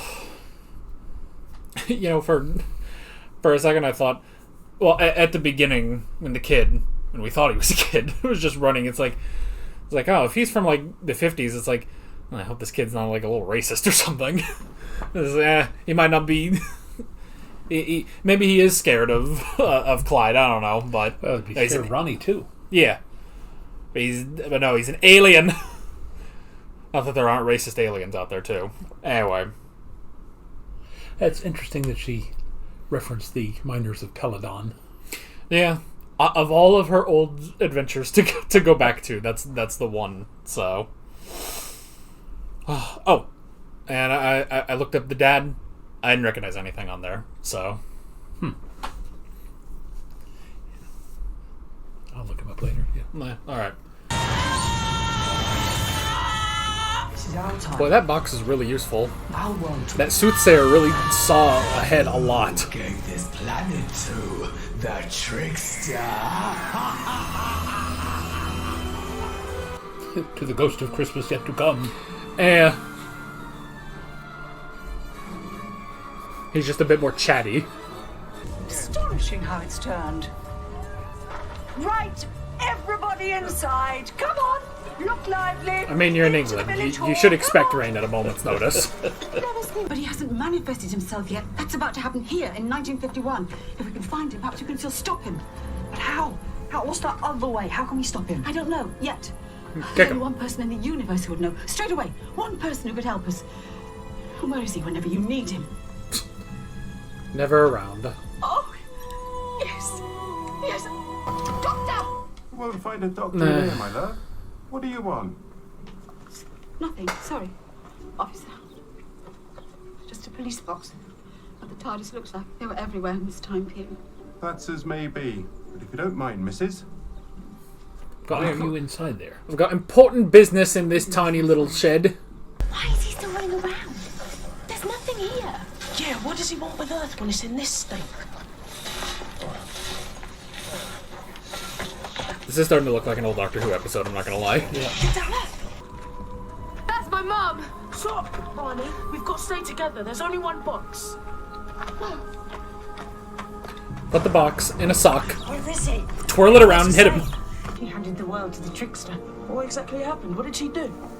The legend says. Years ago, he tricked her. Do you want to live? Do I have your agreement? Agreed! Agreed! I'm a slave. A hostage. I'm not leaving you here. I'll be fine. And if this is what it's like, I've had a belly full of time travel anyway. Go. Clyde. Hurry, go! Cool. Must be heroic more often.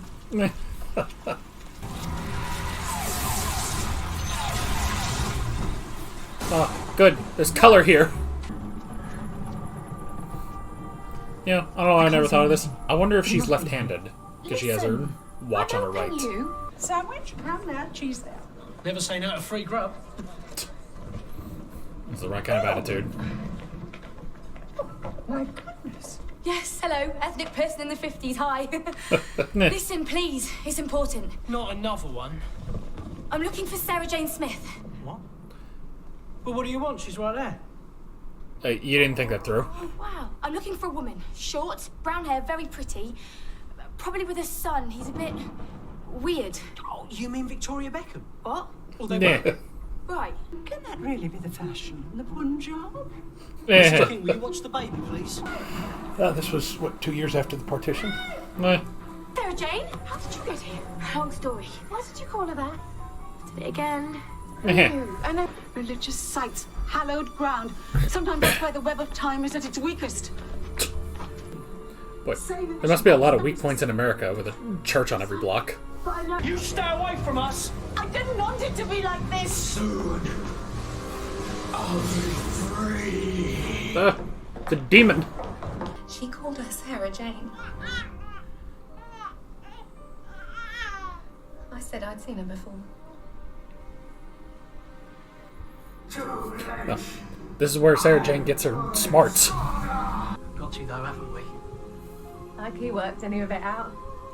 I said, didn't I? I don't understand it.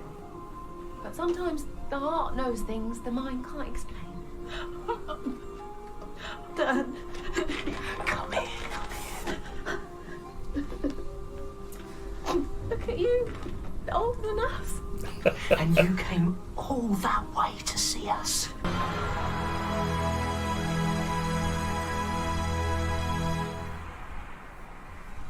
Oh, no! Stop them!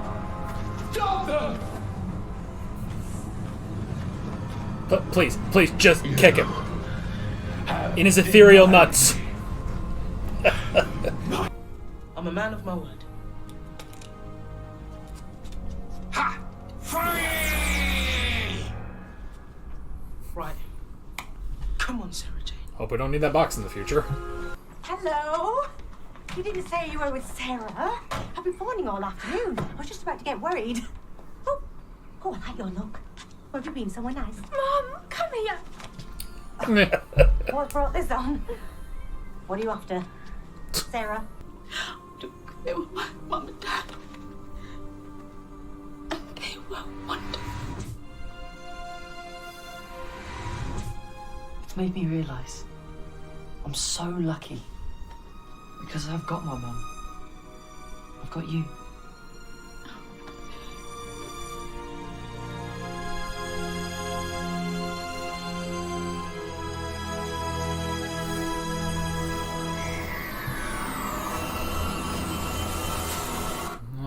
Was that a Alrighty. setup for the next episode? No, that was. Remember, she said that she keeps passing notes to her husband.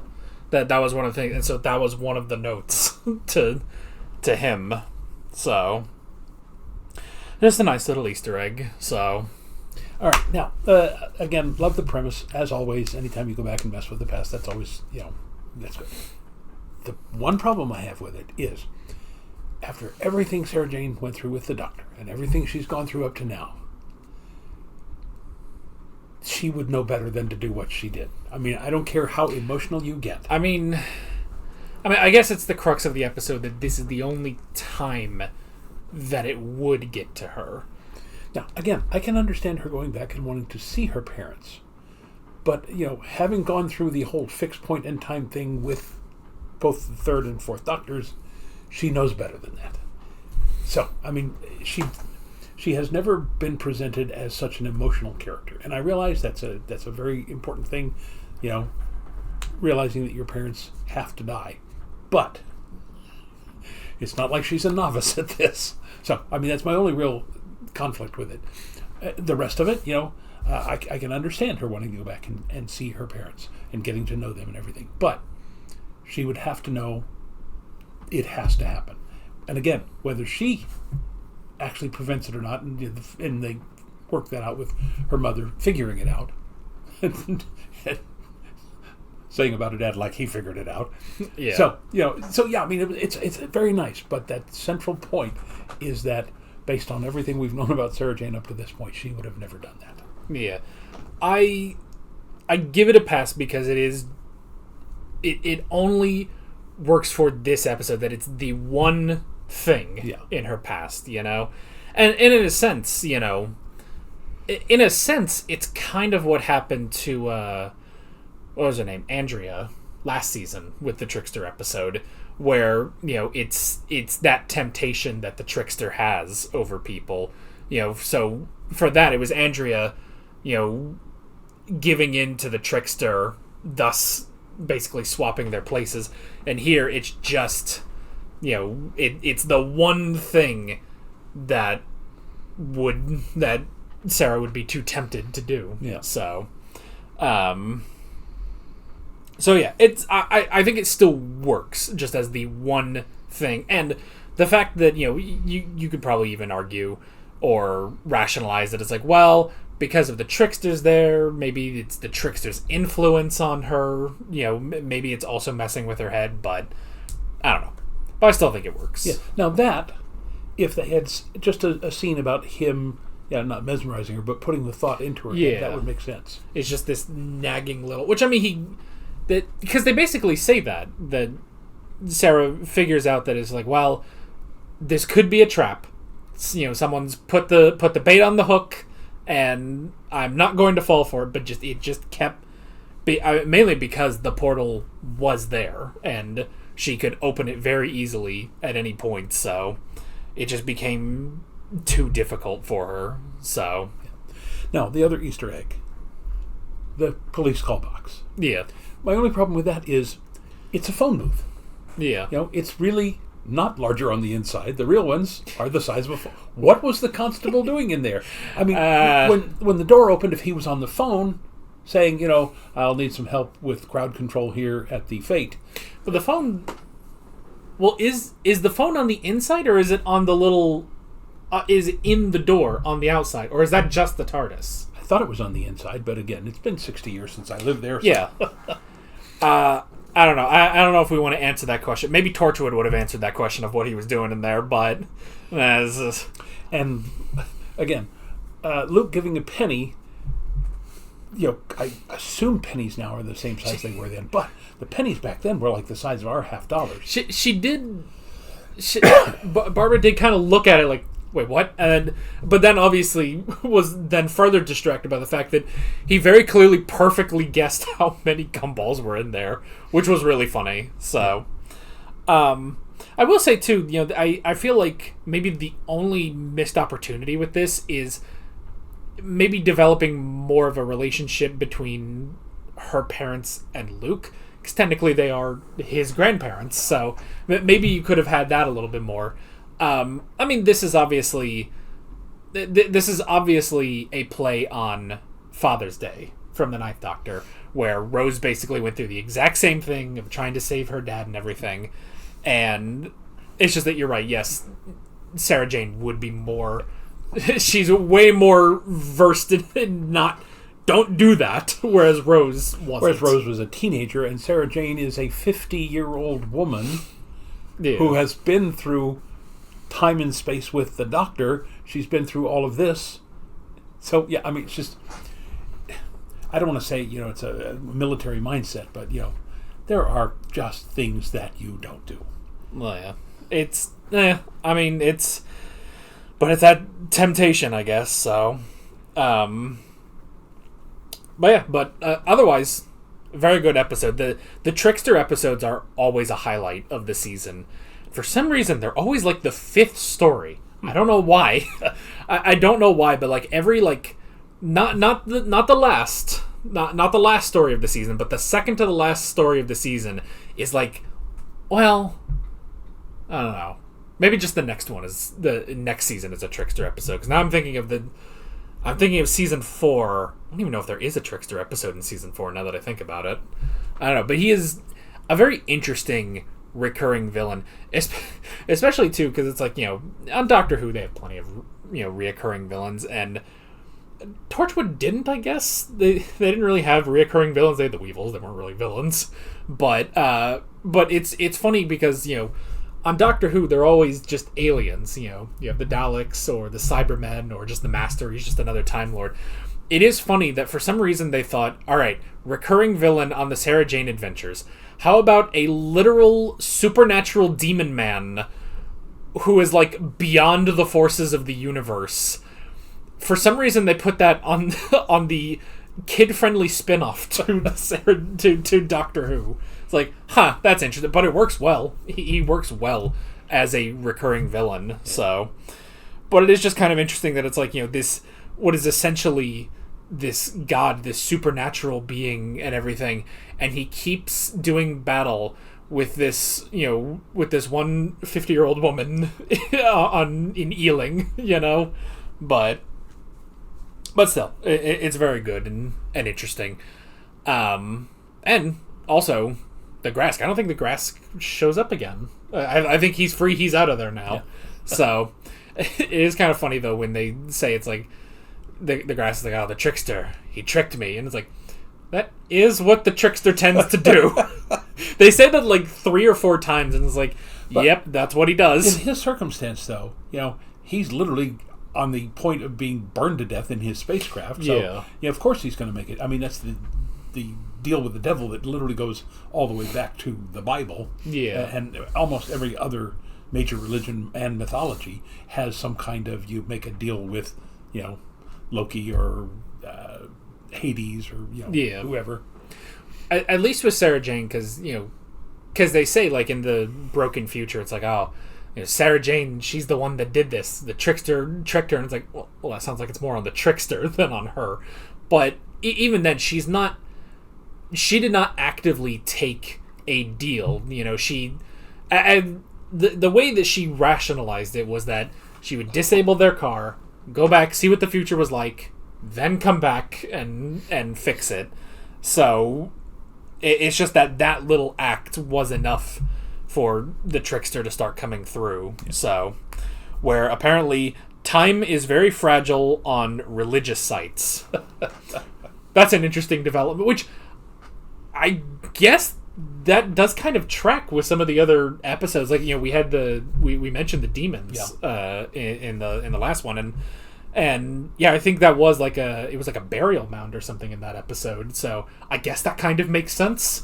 And in one of the new Who's, they were fighting the Silurians coming up, and they were in a church. Yeah, I mean, yeah. So there is some stuff like that because the digging of the graves disturbed the underground tunnels of the Silurians or something. I don't remember. Or the oil. Maybe it was like an oil rig. So I don't know, but then again, it's kind of funny because it's like, okay, so these religious sites like the Abbott's Gateway and stuff, and it's like, how do we define a religious site? Like, because it's like, the Abbott's Gateway, that's very, very clearly this sort of very old thing that it's like, okay, this is a very old religious site that now becomes this weak point in time. If you go to the Bible Belt in America, that like we have as many churches as there are gas stations. Are those all weak points? I don't know. That was actually, I had a teacher once in high school who was from the north, and she said that she noticed that when she moved down here, that is like there is a church everywhere, and it's just like, yep, there's a lot of those. So at one point, and I'm sure it's increased since then, but our little hometown here had like 75 churches in a town of only, well, at that time, about 90,000 people. Yeah, so it's honestly probably whatever your religious belief, there's probably some building in the Bible Belt for it. Although I don't know. No, there's probably Scientology buildings, and you can meet Tom Cruise or something and worship the spaghetti monster or whatever. There's a Church of Christ Scientist over by UCO. It's on University. No, not. It's on Boulevard. Yeah. So, it's very dangerous. Is what we're saying. It's time is very fragile in the United States. Is what we're saying. So, all right. You got anything else? I got nothing. Then we will move on into the last story of the season. Oh, all right. Here we go.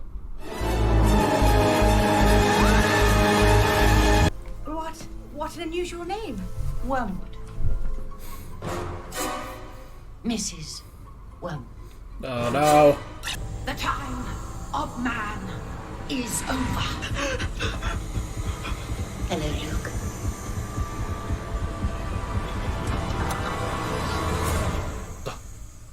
It's a ninja. It was a nightmare, that's all. They form a tetric biaxial numeric code.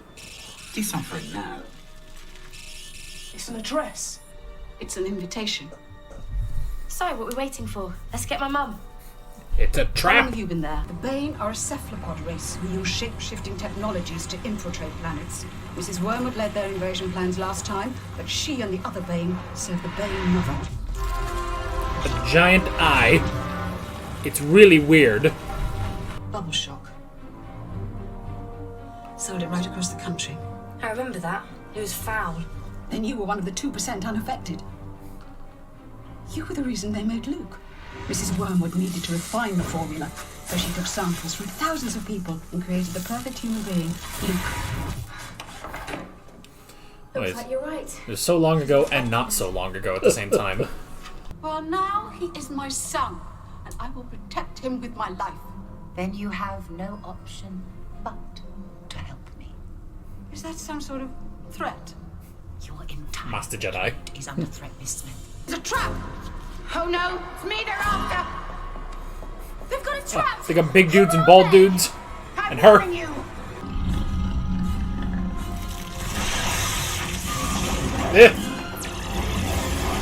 You cannot so easily kick them, so...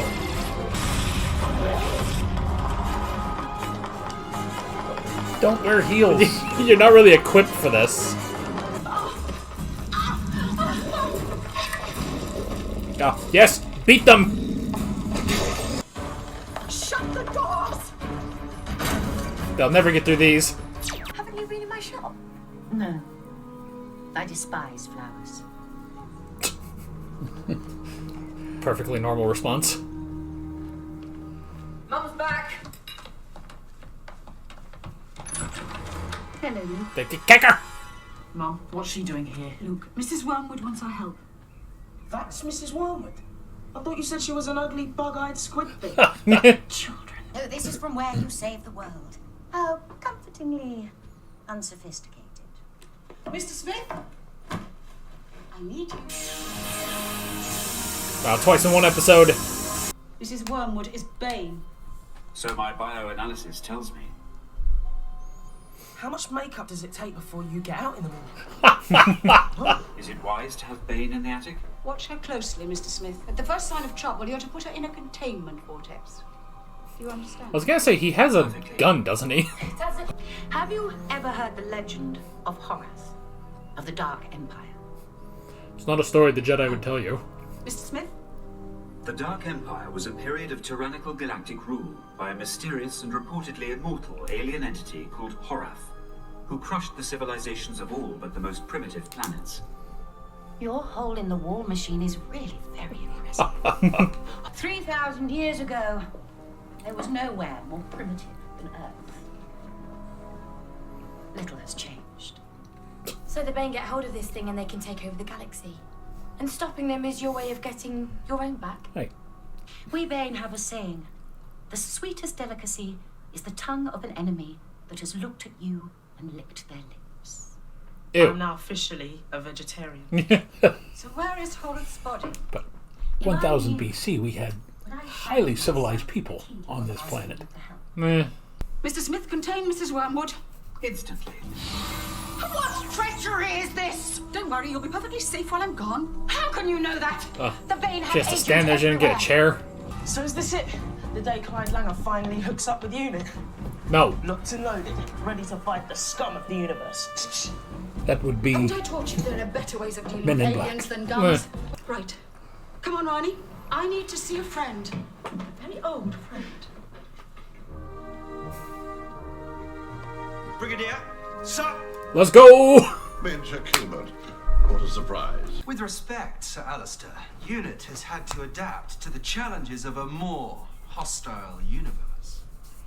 say that through clenched teeth again, and I'll smack you. Daleks, Cybermen, Autons, Zygons, and all manner of space thuggery.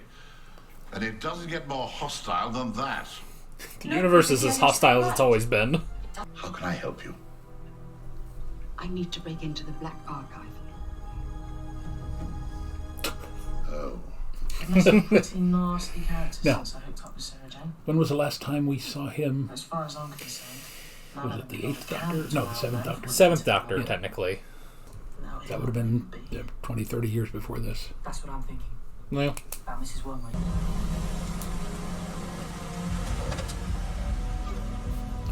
car with 4 doors. So that's the black eye. Didn't notice the blanket and the lump in the back floor. Stay put Nope. while I check the coast is clear. I'd be fascinated to hear some of your stories about the old days. Yes, of course. I look forward to it. He kind of looks like Jim Carrey. A little bit, yeah. Thank you.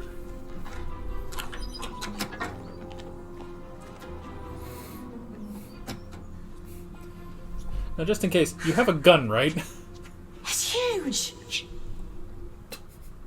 The most extensive collection of alien artifacts anywhere on Earth. You mean the authorities have known And about down the hall aliens and to the all left this is the Ark of the Covenant. Yeah, that's exactly what I was thinking too. What's it been doing this lying to us? Oh, Roswell was nothing. King Victoria knew about aliens. Bet she wasn't amused. No, she was not amused. Oh, is he a Bane?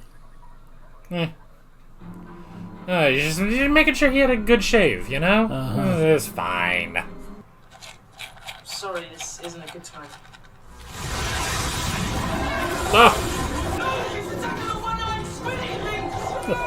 Something's happened. They found me. They will eat me alive. You have to help me, Luke. I am your mother. Mr. Smith, do something! Show me the picture. I have the situation secure. Oh, you fell for it! Oh! Such perfect timing.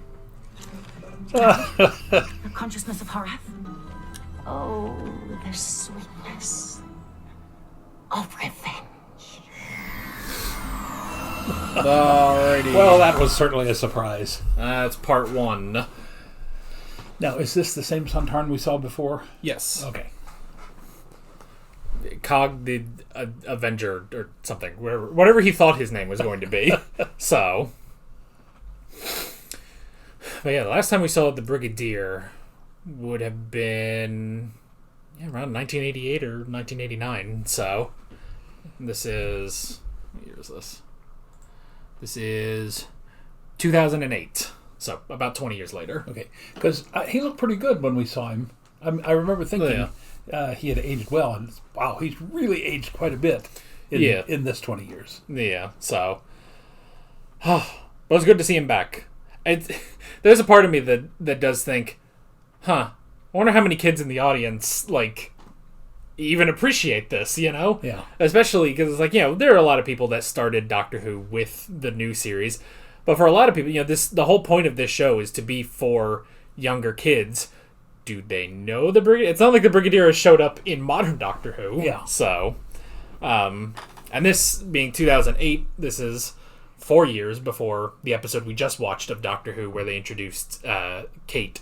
So, but yeah. So, we also see, as she said in that episode, she dragged unit kicking and screaming to be science first. This is still the military first unit, so. But he tried. the Brigadier tried, so. I believe this is also his final appearance in anything Doctor Who related, so. It is also something that you can very easily tell the corners they slightly cut on we need to quickly get away from unit soldiers, and all they show is Sarah Jane and Ronnie get into the car, and then the car drives away. It's you can't really get in there with the quickest speed, the old brig. So, but still good to see him back. Yeah.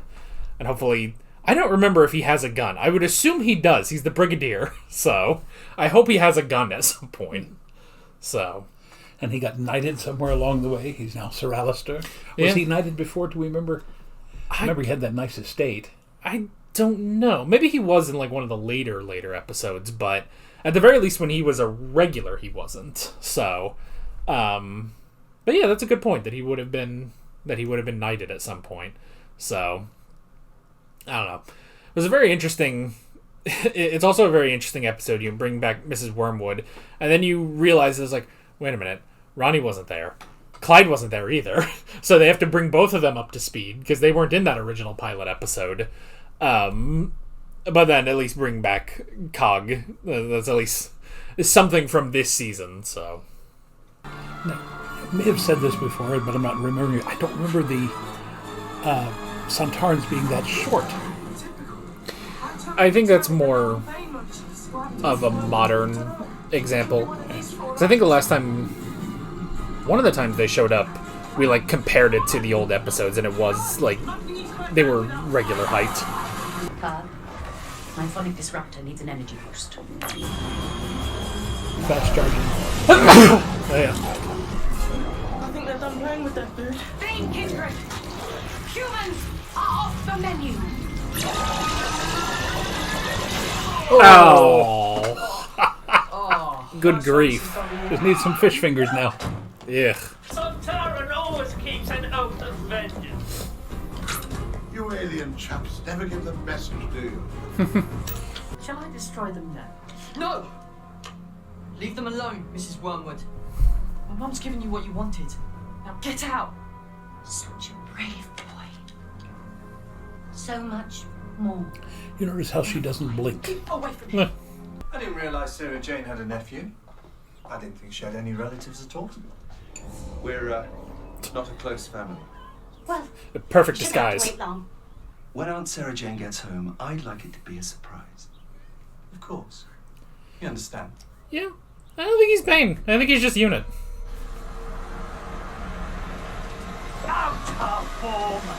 Oh, they stole the Briggs car. The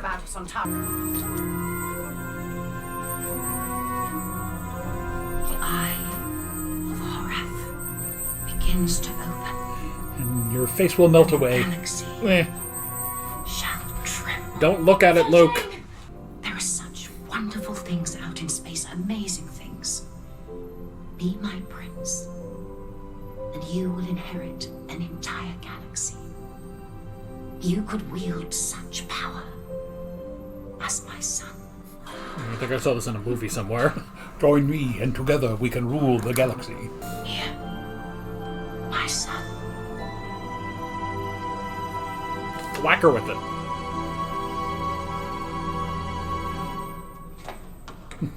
Good job.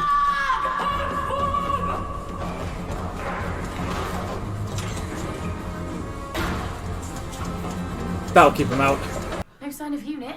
Yeah, they're soldiers, trained to disappear to the background. Mr. Smith is our only chance of finding Luke and stopping Mrs. Wormwood. Hang on, Unit don't know me. I can go in and do a recce, see if the coast's really clear, and they wouldn't suspect a thing. Clyde Langer, super spy.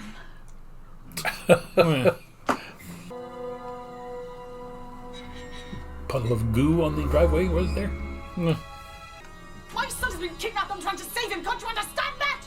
My only concern is homeworld security. Yeah, well, it looks to me like you're sitting down on the jet. Oh, he kicked him. When I said my only concern was homeworld security, I meant my world, not yours. Shoot him. Bane? I'm warning you, sir. Keep your distance. I guess I was wrong about him not being Bane. I invited you to dinner, and you're it. I warned you. Oh, it is a gun! Finally! You suspected that Major Kilburn was a slimy creep? I'll keep an eye on what's left of the Major until the unit chaps take him away. You do what you have to do, and Godspeed. And get my car back. The age of Wormwood. And Karg. If you really want the Empire to sound like a firm of solicitors. Not female. Sarah Jane Smith was the wet nurse. I am your mother. Now do as I say and fulfill your destiny. Kill the Emperor and fulfill your destiny. Place the scroll in the altar stone at the heart of the circle. Here's an idea. Walk into the force field and sit there. Do it. They can't do anything. Do it! It's an earthquake. Have to hurry. We may already be too late. Get there. Run them over. To sit beside your mother and preside over all creation. You I bet that wind are my and prince. her cowl there is very distracting. And what more fun could there be than to destroy? With your deaths, the age of wormwood shall begin! Oh! What happened? Mrs. Wormwood was about to discharge her ring when Karg pushed her into the portal. I think it sort of overloaded the system. Is she dead? Oh, good job. And one thing I never expected to see was the universe being saved by a Sontaran. Sontarha. There will always be some alien species visiting Earth, and why not? It's a wonderful place to be. Just remember who lives here.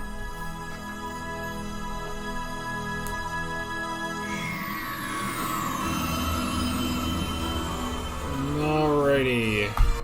That is the end of season 1. Oh god, look at all this kids programming Amazon wants me to watch now. Season 1? I thought that was season 2. It's season 2, that's what I meant. Oh. Still think I know Mrs. Wormwood from somewhere. I'll look her up. Yeah. Well, yeah. Again, if this is aimed for 11 and 12 years old, and again, there's nothing wrong really with the plot. Again, it's very similar to the Raiders of the Lost Ark, the capturing of the Ark of the Covenant, unlimited power, yada yada. But there was some really dark stuff coming from her. Now, the Sontaran was pretty much a Sontaran the way they've always been through both Doctor Who and Sarah Jane. But she was really getting into some very creepy stuff there. Well. Now, again, if you're watching this with your parents and you ask them, I mean, it's not, despite the couple of Bane who were blown up into goo, it's not slasher movie stuff. But again, it's just, that's very weird to have something that incredibly dark about Mrs. Wormwood. Now, and again, you can, kind of almost see the end coming. Karg wanting to stop her. Luke, Clive won't give him the gun, so he gets up and pushes her in. Other than that, I kind of expected the scroll to, melt them both into goo like Lost Ark. But I mean, it's a good story, but it seems to somewhat, again, not crossing a visual boundary, but really some heavy psychological hatred in there that just seems very weird. For a kid's show. My only problem with this episode is the fact that they introduce a gun and then they never shoot anyone, because it's not Torchwood. They don't just shoot people. And there's so many times where I'm just like, oh, just shoot her, just do something. I do at least like the one time Luke, when she gives him the scroll and he just books it. It's like, that was at least clever. Yeah. But there's also a part of me that's like, okay, if only a human can pass through this force field. I mean, I guess there's the idea that, well, maybe Cog can still shoot through the force field with his blaster, but just go inside there and just sit there. If they can't get in, then what are they going to do? Well, to me, I think writers might have thought of that, because when Sarah Jane shows up, Karg and Wormwood threaten to kill them or harm them unless Luke does what they say. So, I mean, that didn't bother me. No. But yes, if Luke were on his own, just go in and sit there until the end of time if he wants to. Well. Again, we've now watched 2 seasons, and I don't know. It's kind of the same with Torchwood, in that it's there. There's nothing wrong with it. I just don't have the same attachment to it that I do to Doctor Who. You don't need to watch it, pretty much. Now, there will be 2 episodes, one next season, one in season 4, that are, I mean, they're not necessary, but they are pretty much the highlights of the Sarah Jane adventures. But overall, yeah, pretty much, I don't really see a point in watching most of the Doctor Who spin-offs. That said, this is the best one. Now, granted, I guess at this point, we now have 4 Doctor Who spin-offs. I've seen 2 of them. Because we have Torchwood, the Sarah Jane Adventures. There is another one during the 12th Doctor's era called Class. I don't really know what it's about. I never watched it, and now it's just kind of become a joke of how long can I not watch Class. It didn't have anything to do with anything either. And recently, they put out The War Between the Land and the Sea, a spin-off about the Sea Devils and UNIT. And I didn't watch it, and I don't really feel like I'm missing much. And I don't know. Mainly because like when that came out is around the time we started doing Torchwood and stuff, and so there was a part of me that's like, I don't know. I don't really care enough to do those, but technically, I guess there are 5 spin-offs because in the 80s they made K9 and Company, which was a one episode show about Sarah Jane and K9 and the adventures that she got up to in the 80s. And I did react to that, and I had heard so many horror stories about it. It's fine. It's fine. It's about what you would expect. It felt a lot like an episode of the Sarah Jane Adventures, just during classic Doctor Who, basically. So, there's also an Australian show called K9 that has nothing to do with Doctor Who.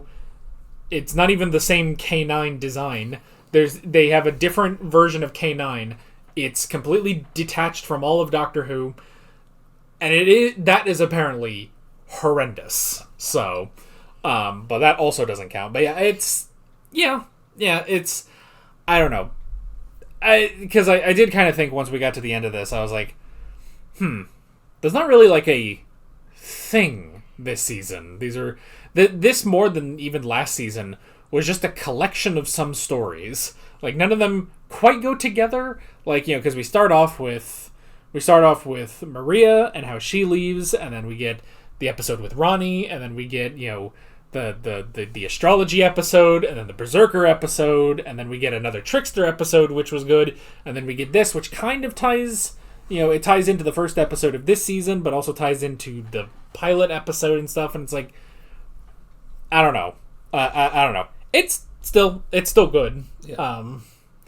I don't know. Do you want to keep going, or we don't have to keep going at this point? We can stop. I don't know. We can take a break at least. Well, I mean, we could leave it up to the viewers if you want to put it. Basically, say, hey, do you guys, do you guys want us to keep going? If not, then we'll stop. We can take a break from it because I'm not seeing the point. Yeah. The point was more Doctor Who when modern Doctor Who came back. That was the point of Torchwood, and that was the point of the Sarah Jane Adventures, but differentiating both of them from Doctor Who by not traveling through time or space at all, and making it for different demographics. Yeah. This one for younger people, Torchwood for older people.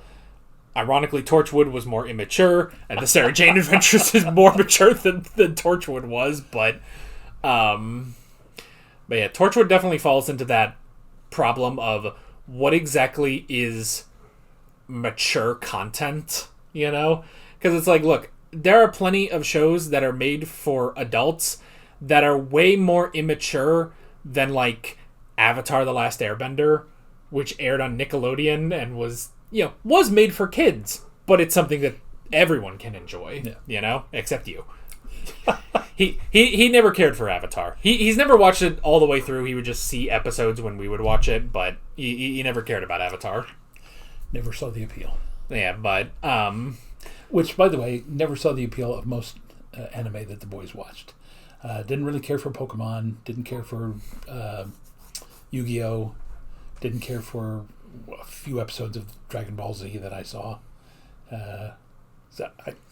We've watched the 2 seasons of Vinland Saga. I was really pumped up for that because of the background that I have in teaching about Nordic history. And again, at this point, I'm looking at going, they never made it to Vinland. I don't understand why it's called Vinland Saga, because he's going to get there eventually, okay? It's about the life of Thorfinn. He's going to get... We've had this argument so many times. So... Anyway. It's... So, yeah. I don't know. I'd say we'll take a break, but that means we'll take a break from filming. I don't know when this is going to go up, because I have to finish editing it, then I have to get it through copyright. Fun fact, putting 5 or 6 different stories, an entire season in one video, very difficult to get through copyright. Someone pointed out that in the first video, in the first season, they couldn't really follow the reaction to the first episode, Invasion of the Bane. And basically, because I had to go in and re-edit that for copyright, and that was an hour-long episode, and I cut it down to 5 minutes of reactions. And so if that didn't seem coherent at all, like you could barely follow it, that's why I had to cut about half of the reaction just to get it through copyright. All the other episodes are actually fine, maybe because they're all half-hour segments, and we talk between all of them. So I don't know, but yeah, I mean, we can take a little break, and then we will wait until this video goes up. Let us know, should we continue. I suppose the other possibility is we could just watch those 2 specific episodes from the later seasons, which is pretty much the reason why we're watching Sarah Jane, is because people would want us to watch those episodes. Yeah. And there's not really many through-line stories, in these seasons, so we could probably just watch those 2 episodes, do them as 1 or 2 videos, and then wrap it up. Yeah. So, now I will say this. I know we've I can't remember if it's just on our Doctor Who reactions or here. The theater that I work at is currently moving to a new facility, so we're not doing anything at that theater. However, I have been invited by another theater in town to direct a production that they're putting on. I helped adapt the script, and about 3 weeks from today we're doing auditions, and then starting the first week of April we'll go into rehearsals, and the show goes up in May, so I will be somewhat busier than I am currently, but I mean, I don't know how that would affect any of this, but just to let you know, that's what life does when you're also trying to do this. Yeah, so yeah, we will leave it up to you guys. Again, it's not like we dislike anything in the Sarah Jane Adventures, and honestly, after watching Torchwood, I would say the Sarah Jane Adventures is great, honestly, after watching Torchwood. But if it's easier, and I mean, well, it would certainly be easier on me editing-wise, but if that's okay, maybe we'll just do those 2 episodes that we specifically would be requested to watch, and then we'll just put this all to bed, and we'll just watch Doctor Who. And at that point, funny enough, I just don't think we're going to watch Class when that comes up. I don't even remember when that's supposed to happen. It's just somewhere in the 12th Doctor's era. They have it only lasted 1 season and never came back, and most people I know, they don't even have strong feelings about. Most people I've heard from don't have strong feelings over Class, so we may just skip it outright. So, but yeah. But otherwise, and I guess with the 2 episodes of that are good enough, really good and are kind of must watches, I would slightly put this episode in that category as well, the one we just watched, because it has the Brigadier. So it was good to see him one last time. Yeah. So, and maybe my only regret is that he didn't. Well, I guess he did shoot someone with a cane, but still, we need that 5 rounds rapid. That would solve a lot of problems in this show, a lot of the alien problems in this show.